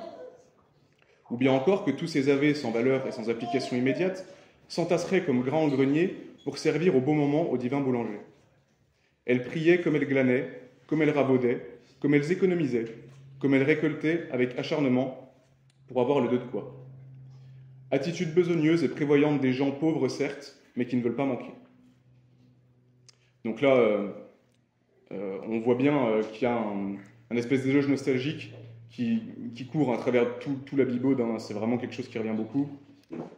Un éloge nostalgique de ce temps où les gens sont encore chrétiens, où il est encore très présent, mais pas au sens folklorique, comme ça pourrait être un petit peu le cas aujourd'hui malheureusement, mais comme quelque chose de très charnel. Il y a un rapport très matériel en fait au christianisme qui rythme la vie des gens. Alors il ne faut pas oublier que Vincenot il écrit dans les années 70, en majorité, années 70 qui est les années qui suivent le Concile Vatican II. Donc pour rappel, pour ceux qui ne connaissent pas le Concile, le Concile Vatican II, c'est un concile qui prend lieu en 1962, je crois, vous me corrigerez, et qui amène à la modernisation du christianisme dans sa pratique et dans son dogme. On passe notamment du latin au français pour la messe, et même dans le contenu intellectuel de l'Église, on prend en compte le progrès technique, la sécularisation, et on reconnaît aussi une certaine forme d'œcuménisme, c'est-à-dire la légitimité de toutes les religions du monde à exister en paix, quoi. Notamment évidemment l'islam et le judaïsme. Donc Vincenot écrit dans ce contexte de forts changements religieux, hein, parce que malgré tout, dans les années 60, les gens sont encore, surtout dans la ruralité, très pieux et très croyants. Et donc Vincenot s'oppose assez fermement à cette modernisation du culte. Il est en fait, lui, attaché à une forme de christianisme très populaire, très rural, et très emprunt en fait, des traditions propres aux Bourguignons. On y reviendra un petit peu plus tard. Et à l'inverse, il rejette donc assez frontalement cette modernisation de l'Église, dont il constate qu'elle a pour conséquence l'horizontalisation et que lui accuse de faire la promotion de l'égalitarisme. Avec un peu de recul, on peut dire qu'il n'avait pas vraiment tort. On retrouve notamment cette critique dans le Pape des Escargots, j'insiste un petit peu là-dessus parce que c'est important. Donc dans le Pape des Escargots, qui est un roman qui traite beaucoup d'ailleurs de cet aspect sacré. Donc dans ce roman, on a la présence de plusieurs curés, et notamment une opposition entre deux particuliers. Le premier, c'est un vieux prêtre qui est sur la fin de sa vie, qui est très pieux, qui qui est très vertueux et qui dégage une forme d'énergie très positive auprès de tous les personnages. Et donc ce curé va demander de l'aide à Gilbert, le personnage principal de l'œuvre, qui est un sculpteur au talent exceptionnel. Il va lui demander de reconstruire un calvaire. Un calvaire, pour ceux qui ne savent pas, c'est tout simplement une statue du Christ en croix. Donc de construire ce calvaire en bois afin de le poser devant une chapelle en ruine qui servait autrefois au pèlerinage des Bourguignons du coin. Et donc ce calvaire aurait la fonction de redynamiser un petit peu ce pèlerinage qui se perd avec le temps malheureusement, et qui à l'époque, pareil comme tout le reste, rythmait un petit peu la vie des gens, c'est-à-dire à cette période-là, tous les Bourguignons du coin vont faire ce pèlerinage jusqu'à cette chapelle, jusqu'à ce magnifique calvaire. Donc Gilbert accepte bien sûr, il commence à entreprendre son œuvre. Malheureusement, il le termine après le décès de ce vieux prêtre, mais celui-ci est remplacé par un prêtre plus jeune, très jeune en fait, très moderne. Le roman se passe dans les années 70, donc encore une fois, on est après ce concile, donc on en voit un petit peu les conséquences. Et alors, pour vous illustrer cette opposition entre ce vieux prêtre très pieux et ce nouveau prêtre moderne, je vous cite un court passage du Pape des Escargots, qui est une citation d'un dialogue de ce nouveau prêtre, qui dit donc « Plus de pèlerinage, camarades, fini les pèlerinages. De toute façon, il n'y venait plus que les vieilles bigotes au pèlerinage champêtre. Il est plus important de nous rassembler pour lutter tous ensemble pour une plus grande justice sociale. C'est cela le règne de Dieu. Que ton règne arrive, ça veut dire que cesse l'exploitation de l'homme par l'homme. Et il ne s'agit pas de demander à Dieu que ce règne arrive, il faut l'établir nous-mêmes. » Je rappelle que c'est un prêtre qui parle. Donc, en fait, à travers ce passage et à travers tout un tas de passages dans le Pape des Escargots qui sont très similaires à celui-ci, Vincenot ironise beaucoup sur ces nouveaux curés qui, d'après lui, n'ont plus le sens du sacré, qui est d'ailleurs une formule qui revient dans le Pape des Escargots. Donc, pour conclure sur cette petite partie sur le christianisme, on peut dire que Vincenot, il est attaché, il n'est pas chrétien lui-même, ou du moins pas comme on l'entend au sens traditionnel, mais par contre, il fait la promotion d'une certaine forme de christianisme, un christianisme chantant, traditionnel, et surtout, je me répète, mais qui rythme la vie des gens, la vie du peuple, mais sans jamais non plus trop les asservir, ni les assommer. Ils ont malgré tout leur liberté de penser et de bouger, mais il y a quand même toujours cette espèce de chape qui les surplombe tous. Il parle notamment, avec beaucoup de passion, des vendredis de chaque semaine, où on mange maigre, comme on disait à l'époque, donc on ne mange pas de viande, mais durant lequel on se faisait un plaisir de cuisiner à merveille les poissons de l'étang. C'est-à-dire que certes, on est censé manger maigre, mais on ne va pas s'empêcher non plus de se régaler avec le poisson, quoi. Il nous parle aussi de l'approche de telle fête religieuse qui signifie que telle tâche allait bientôt être réalisée dans les champs ou dans les maisons. Donc voilà, la sacralité du christianisme, chez Vincenot en tout cas, elle tire sa force du lien qu'elle crée entre les gens, du fait qu'elle les adoucit, elle les humanise, et elle leur donne une sorte de cadre quotidien en quelque sorte. Donc maintenant, je vais aborder le pendant opposé, j'ai envie de dire, qui est l'aspect beaucoup plus paganisant, beaucoup plus païen. Puisqu'encore une fois, Vincenot, chrétien, il ne l'est pas en soi. Son âme vibre véritablement, et on le voit à travers toute son œuvre, elle vibre seulement quand il est en forêt, quand il est à la chasse, quand il marche dans les montagnes, quand il se trouve au contact des animaux, des arbres et des rivières. Donc en ça, il est un païen au sens ancestral du terme, bien sûr. Il réfute absolument tout le folklore qu'on pourrait voir aujourd'hui chez certains. Mais lui appuie vraiment sur cet aspect ancestral, cet aspect héréditaire. Alors, ce terme de païen, que certainement il n'aurait pas renié, je l'explique par deux choses fondamentales qu'on trouve dans son œuvre. De sacralisation, en fait, puisque c'est le thème du jour. Le premier, c'est qu'il y a d'abord chez Vincenot une sacralisation de la Terre. La Terre, non pas en tant que planète Terre, bien sûr, mais en tant qu'espace géographique délimité, au sein duquel on parle, on agit et on vit comme une communauté soudée qui vit d'une façon particulière. Donc cette terre, en l'occurrence, pour ce qui est de Vincenot, vous l'aurez deviné, c'est la Bourgogne. C'est ici, concrètement. Et ça, on le remarque, cette sacralisation de la terre, dans la plupart de ses œuvres. Il n'en finit jamais de parler de ses forêts, de ses parties de chasse. Je vous invite à lire la Bibaude, un sujet, presque la moitié du roman est consacré à la chasse et au rapport qu'il entretient avec. Et ce qui est intéressant, c'est que la manière dont Vincenot parle de son environnement, elle n'est pas empreinte de pittoresque, comme on pourrait l'avoir chez certains citadins aujourd'hui, et c'est pas une critique, mais qui vont faire leur petite balade dominicale en nature, bon, c'est très bien. Vincenot, c'est pas sa vision. Sa vision de son environnement, de la forêt et de tout ce qui l'entoure, c'est son cosmos. C'est le lieu qu'il a fait naître, il a nourri physiquement et spirituellement, il maintient le fait qu'en fait, Vincenot, qui n'est pas en Bourgogne, n'est pas Vincenot. Pour lui, la Bourgogne, encore une fois en tant qu'espace géographique, mais aussi bien sûr en tant qu'espace culturel, la Bourgogne en elle-même est immuable, elle est éternelle, et donc elle est sacrée. Et je fais une petite parenthèse là-dessus parce que, en vérité, c'est un petit peu ça qui différencie le christianisme et le paganisme. Alors il y a une myriade de critères, bien sûr, mais l'un de ceux-ci, c'est précisément celui-là, c'est-à-dire que les chrétiens considèrent leur environnement comme un lieu qu'ils doivent exploiter, avec modération bien sûr, avec respect, en bonne entente avec cet environnement. Les païens, eux, vont considérer leur environnement comme faisant pleinement partie d'eux-mêmes, comme un véritable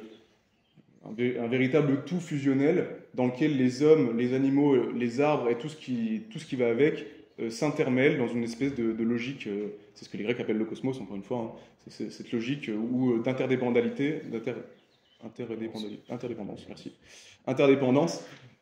entre tous ces éléments qui le composent. Et donc c'est cette vision qu'on retrouve énormément dans son œuvre. Je disais donc, il y a deux principes qui font, selon moi, que Vincenot est païen. C'est le premier, cette sacralisation de la terre. Et le deuxième, c'est une sacralisation de la race. Parce que chaque terre a son peuple, et pour Vincenot, l'un ne va pas sans l'autre.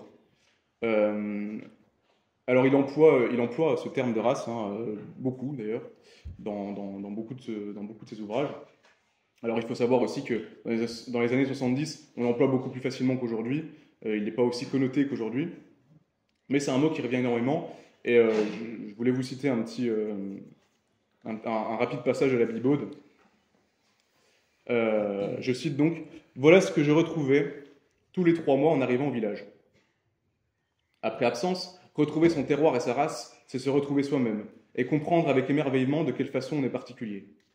Et ça vous renforce solidement dans vos singularités dont on voit naître très loin les plus profondes racines. » C'est un texte très beau, et il y en a de nombreux comme ça sur cette race qui est en fait le peuple. Et ce peuple, c'est le peuple celte. C'est les Éduins particulièrement, qui furent la tribu gauloise qui peuplait la Bourgogne avant l'invasion romaine. Cette tribu éduenne, Vincenot s'en fait l'héritier. C'est tout son héritage, tout ce dont il parle dans cet aspect enracinement, il le tire de cette tribu éduenne très particulièrement, ou des Gaulois au sens large. Donc, de par cette forme de paganisme qu'entretient Vincenot, on pourrait être tenté de le mettre dans la case de ceux qui rejettent le christianisme, au profit des valeurs qu'on appelle gréco-latines ou gréco-romaines, mais en fait, c'est pas du tout le cas. Et ça, je trouve que c'est un point de vue très original et très intéressant, puisqu'on le retrouve assez peu aujourd'hui. Vincenot s'oppose à 2 grandes idées. La première, c'est cette formule que vous connaissez peut-être, qui dit « ex oriente lux », qui signifie en latin « la lumière vient d'Orient ». Donc la lumière étant le symbole de la connaissance et de la vérité dans toutes les traditions mystiques dont on a écho aujourd'hui. Cette formule, elle signifie en fait la lumière, la vérité, pardon, ou la connaissance provient de l'Orient. Évidemment, Vincenot est en désaccord total avec ça. Pour lui, c'est l'Occident et l'Europe, et particulièrement la France et la Bourgogne, qui sont en fait source de lumière, source de connaissances propres, en tout cas pour notre peuple, et pour le sien tout particulièrement. Donc il rejette cette idée d'une part, et d'autre part, il rejette une autre idée qui, en quelque sorte, s'y oppose. C'est cette idée, qui est encore aujourd'hui assez courante, qui est qu'en fait, les Gaulois n'auraient acquis leur connaissance, leur tradition et leur savoir-faire que par héritage grec ou romain. Vincenot s'oppose complètement à cette idée. Pour lui, il n'y a de vérité et de beauté absolue ni dans le christianisme d'une part, et dans toutes les religions orientales, ni dans les civilisations gréco-latines. Sa vérité, en fait, Vincenot, il la cherche et il la trouve dans sa terre, dans son peuple, dans ce qui le compose lui. Donc ça, c'est quelque chose qu'on voit énormément dans son œuvre. Je vous invite à lire Le Pape des Escargots à ce sujet, c'est très détaillé. Et c'est un avis, je trouve, qui est assez intéressant. Et donc, enfin, pour traiter d'une dernière partie à ce sujet, donc, on l'a vu, Vincenot est un païen, teinté malgré tout d'une certaine forme de culture chrétienne, bien sûr. Alors, on pourrait croire que ce paganisme, encore une fois, va l'opposer très frontalement au christianisme, et pourtant, on le voit bien, c'est faux. Parce qu'en effet, l'idée centrale de Vincenot, c'est une formule qui d'ailleurs revient un petit peu aujourd'hui. Le christianisme médiéval est l'héritier philosophique, spirituel et matériel du vieux paganisme celte. Donc, si on veut vulgariser, le christianisme dont on a hérité dans le temps est lui-même le fruit d'un héritage païen celte, particulièrement. Il insiste bien sur l'aspect celtique. Donc, cette formule, cet état de fait, ça peut peut-être paraître évident pour certains, ça peut paraître complètement idiot pour d'autres, mais en tout cas, c'est sa thèse. Et je vous invite là-dessus à lire Les Étoiles de Compostelle, qui est certainement le livre dans lequel il détaille le plus cet aspect-là. Et donc, pour traiter cette notion, qui est quand même relativement complexe, puisqu'elle induit beaucoup d'éléments, il va faire appel à un personnage particulier, qui est le personnage iconique des écrits de Vincenot, que tous ceux qui ont lu Vincenot connaissent déjà et voient très bien de qui je parle. C'est le personnage de la Gazette. La Gazette qu'on retrouve notamment dans la Bibaude, dans le Pape des Escargots, et qui se fait appeler, mais c'est le même personnage, le prophète dans Les Étoiles de Compostelle. Alors, ce personnage, je m'y attarde parce qu'il est en fait central dans son œuvre, particulièrement lorsqu'on traite de la question du sacré. Alors, la Gazette, c'est pour moi la transposition romanesque de l'esprit de Vincenot dans ses livres. Pour moi, quand on lit un dialogue de la Gazette, c'est comme si Vincenot venait parler directement au lecteur, en fait. Alors, la Gazette, on dit de lui qu'il est très vieux, c'est un vieux druide, avec une longue barbe, des cheveux longs et sales, des habits crasseux, et qui se balade constamment avec une longue canne de bois, qui d'ailleurs lui sert à trouver de l'eau, puisqu'il est sourcier, entre autres mille choses. Et en fait, il a plusieurs particularités. La première, c'est qu'il s'exprime uniquement à travers des phrases complètement ésotériques et mystiques, complètement incompréhensibles, parfois en tout cas. Certaines fois, c'est assez clair et c'est même très intéressant. C'est un personnage qui est à la fois complètement fou et à la fois un érudit qui nous apprend énormément et qui particulièrement en apprend beaucoup aux personnages qui l'entourent en fait. Mais sa plus grande particularité à ce personnage de la Gazette, c'est en fait ses apparitions temporelles. Parce qu'elles n'ont absolument aucun sens, si on le prend d'un point de vue réaliste. C'est-à-dire qu'il apparaît donc dans Les Étoiles de Compostelle, qui est un roman aussi, qui se déroule dans les années au XIIIe siècle, je crois. Donc la Gazette apparaît au XIIIe siècle, et il apparaît ensuite dans le Pape des Escargots, qui lui prend place dans les années 70. Alors il est très vieux, certes, mais de là à avoir 700 ans, c'est encore autre chose. On dit qu'il a 85 ans, je crois, dans le Pape des Escargots, mais lui affirme qu'il vient d'un autre temps. Et en fait, Les Étoiles de Compostelle c'est un roman qui a été écrit en suivant un petit peu cette idée que la Gazette est un personnage un petit peu éternel et immortel. Et pour couronner le tout, Vincenot l'intègre même dans la Bibaude, qui est encore une fois un récit autobiographique. Donc, quelque part, c'est comme s'il lui donnait vie en plus dans son œuvre charnelle, puisque ça parle de la vie concrète de Vincenot. Donc, pour poursuivre rapidement sur ce personnage,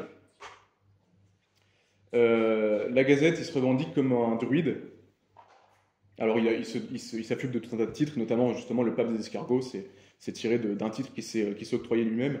Il se dit héritier des compagnons du devoir, héritier des moines cisterciens et des bâtisseurs de cathédrales, bien sûr. Il y a toujours ce lien, j'ai malheureusement pas le temps d'en parler, mais toujours ce lien avec l'artisanat et avec le compagnonnage, qui est un élément central de l'œuvre de Vincenot aussi. Alors, il est considéré comme complètement fou, et d'ailleurs, en lisant le pape des escargots, vous comprendrez vite pourquoi. Puisqu'il s'exprime voilà, en phrases ésotériques complètement délirantes, totalement païennes, mais à la fois en ponctuant ses phrases de prières catholiques. Donc ça n'a pas de sens, mais pour lui ça en a un, et ça a surtout en fait le sens de Vincenot, qui est de dire encore une fois que le christianisme est en fait un héritier philosophique de ce vieux paganisme. Donc cette Gazette, ce qu'il nous raconte, en fait, c'est des pages et des pages. Vincent nous en écrit des pelletées de lignes sur le druidisme, le celtisme, et sur aussi tout un tas d'aspects beaucoup plus chrétiens. D'ailleurs, le personnage est, notamment dans le pape des escargots, très ami avec l'un des curés de l'histoire, avec qui il échange beaucoup justement sur cet aspect païen. Le curé lui réfute complètement ses allégations, et ça nous fait des discussions et des débats qui sont certainement inspirés en fait de débats que Vincenot a dû avoir avec des curés autour de lui, et qui sont très intéressants philosophiquement et surtout sur cet aspect spirituel.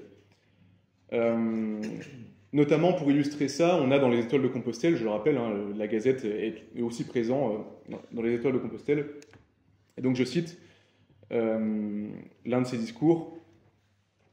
« Nous sommes le confluent de deux rivières, celle du druidisme, issue des géants des grandes pierres, et celle du charpentier, la rencontre salvatrice de la connaissance et de l'amour. » Donc là, le druidisme, c'est évidemment, ça fait référence évidemment au paganisme, et le charpentier, bah, évidemment, c'est le Christ, c'est le christianisme. La rencontre salvatrice de la connaissance et de l'amour, c'est en fait la rencontre salvatrice de l'ésotérisme et le mysticisme païen, et de l'amour chrétien, qui est bien sûr la valeur fondamentale de la religion chrétienne.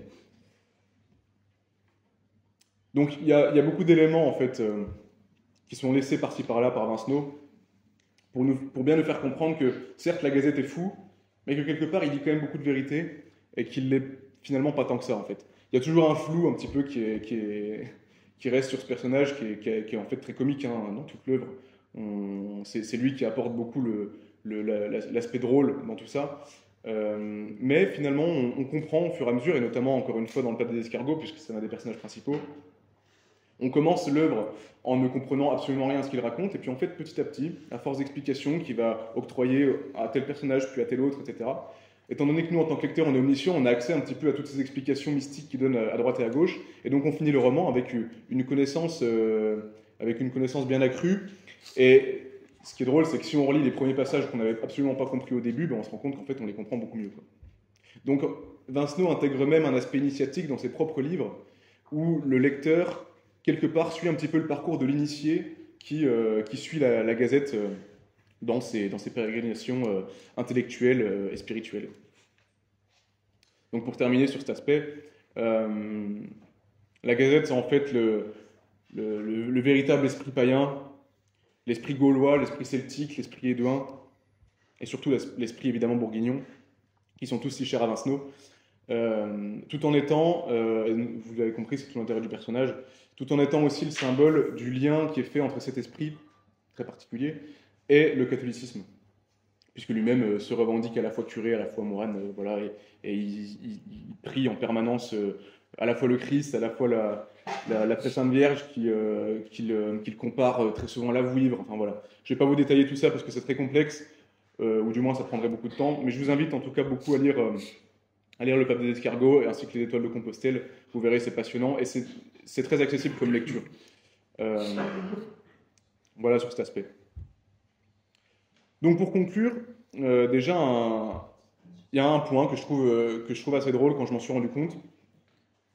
C'est qu'en fait, Vincenot, écrivant dans les années 70, on se rend compte qu'il est très inspiré par l'aspect un petit peu New Age des années 70, pour ceux qui ont connu ça, ou qui se sont documentés plus tard à ce propos. À partir des années 70 et 80, étant donné que le christianisme s'effondre un petit peu, hein, et que les gens se désacralisent et quittent un petit peu la religion, il y a énormément de spiritualité un petit peu bizarre, des espèces de mélanges et de melting pot qui sont faits. C'est d'ailleurs comme ça que le bouddhisme et la figure de Bouddha qu'on voit partout aujourd'hui s'intègrent petit à petit dans notre société, sans que personne évidemment n'y connaisse rien.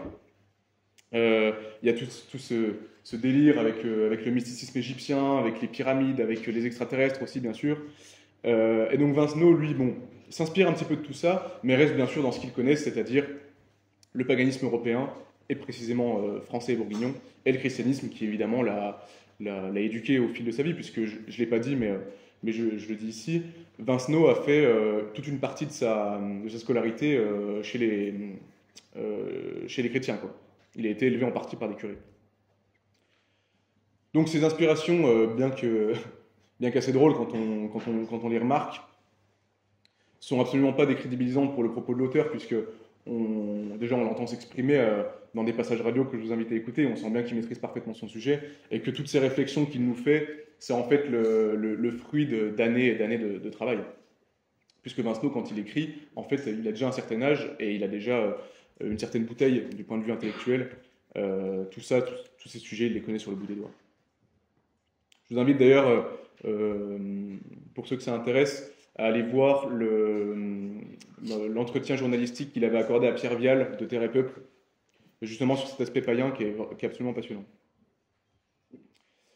Donc, on a pu le voir, il y a une pluralité du sacré chez Vincenot. J'ai malheureusement pas pu tout aborder parce qu'évidemment il faudrait des heures. Donc je vous ai déjà fait mes recommandations de lecture là-dessus, hein, La Bibaude, Le Pape des Escargots, Les Étoiles de Compostelle. Vous verrez qu'il y a énormément de choses là-dedans, et notamment, je les cite quand même pour histoire de le dire, mais il y a cette sacralisation du travail par le compagnonnage, qui est un thème absolument fondamental, hein. Deux grands-pères de Vincenot sont compagnons du devoir. L'un sellier bourrelier et l'autre forgeron. Donc il a vraiment baigné dans cet aspect mystique du travail, qui est parfaitement décrit et très très intéressant dans l'œuvre. Et il y a aussi une sacralisation de l'art, notamment avec le personnage de Gilbert que j'abordais tout à l'heure, le sculpteur. Je vous invite encore une fois à lire, hein, Le Pape des Escargots. Il y a des lignes et des pages qui sont absolument magnifiques sur l'architecture, sur la sculpture. Vincenot n'était peintre et sculpteur lui-même, il était artiste. Grand passionné d'art, notamment de l'art classique bien sûr, et ça se retranscrit de manière très, très charnelle dans son œuvre, c'est magnifique. Donc voilà, il y en a encore tout un d'autres de thèmes que j'aurais pu aborder, mais malheureusement on n'aura pas le temps. Donc voilà, le sacré est omniprésent, et en fait Vincenot, je pense, c'est une interprétation personnelle, mais je pense qu'il nous parle beaucoup du sacré dans son œuvre, pour nous mettre en garde, puisque Vincenot est en fait le témoin de la fin d'une époque et de la naissance d'une nouvelle ère, qui est celle de la modernité et de la postmodernité. Vincenot, je pense, nous parle beaucoup du sacré pour nous mettre en garde contre ces ravages, les ravages de la modernité, à propos de tout ce qui est justement sacré. On a déjà abordé la modernisation de l'Église, hein, qui a été vue d'un très mauvais œil par Vincenot, qui en voit les conséquences, et dont on voit une fois de plus les conséquences aujourd'hui. Et on pourrait aussi parler, pour donner un petit peu le change, à un certain folklore païen qu'on voit parfois à travers certaines séries ou certaines BD, certains jeux vidéo, qui travestissent totalement en fait l'authentique rapport qu'avaient nos ancêtres à leur terre et à leur peuple, cette fameuse terre et cette fameuse race dont parle Vincenot. Tout ça est bien éloigné évidemment des conceptions de l'époque. Donc la modernité n'épargne rien, ça, il ne faut pas l'oublier, et je pense que c'est l'un des enseignements de Vincenot. Enfin, on peut dire que l'auteur, il est réactionnaire, il est très pessimiste. On aura l'occasion d'en reparler dans les conférences qui suivent. Et en fait, il a tendance à ne proposer peu, voire pas de solution au problème de son temps, que pourtant il a très bien identifié, et notamment donc cette désacralisation. Et Vincenot, en fait, en conclusion, quand on a lu ses livres, alors on a passé un très bon moment, c'est drôle, ça fait appel au tréfonds de notre âme quelque part, puisqu'on a tous en nous à la fois ce païen et à la fois ce chrétien qui résonne. Mais finalement, quand on ferme le bouquin, on se rend compte que Vincenot n'a fait qu'enfoncer le clou à longueur de livre pour nous expliquer très concrètement comment notre époque est terrible et comment celle qui nous a précédés était magnifique. Alors qu'on a certainement beaucoup d'éléments pour expliquer que son époque avait aussi toutes ses tares. Voilà, je termine sur cette note un petit peu critique, parce que le tout n'est pas simplement de faire l'éloge, mais aussi d'avoir un aspect un petit peu plus global. Je vous invite donc à le lire. C'est vraiment l'objectif de ce colloque, c'est pas simplement de vous le présenter, mais c'est aussi de vous donner envie de le lire. Et s'il y a certains points dont vous voulez qu'on traite plus tard dans la journée, ce sera avec plaisir. Et je vous remercie pour votre attention.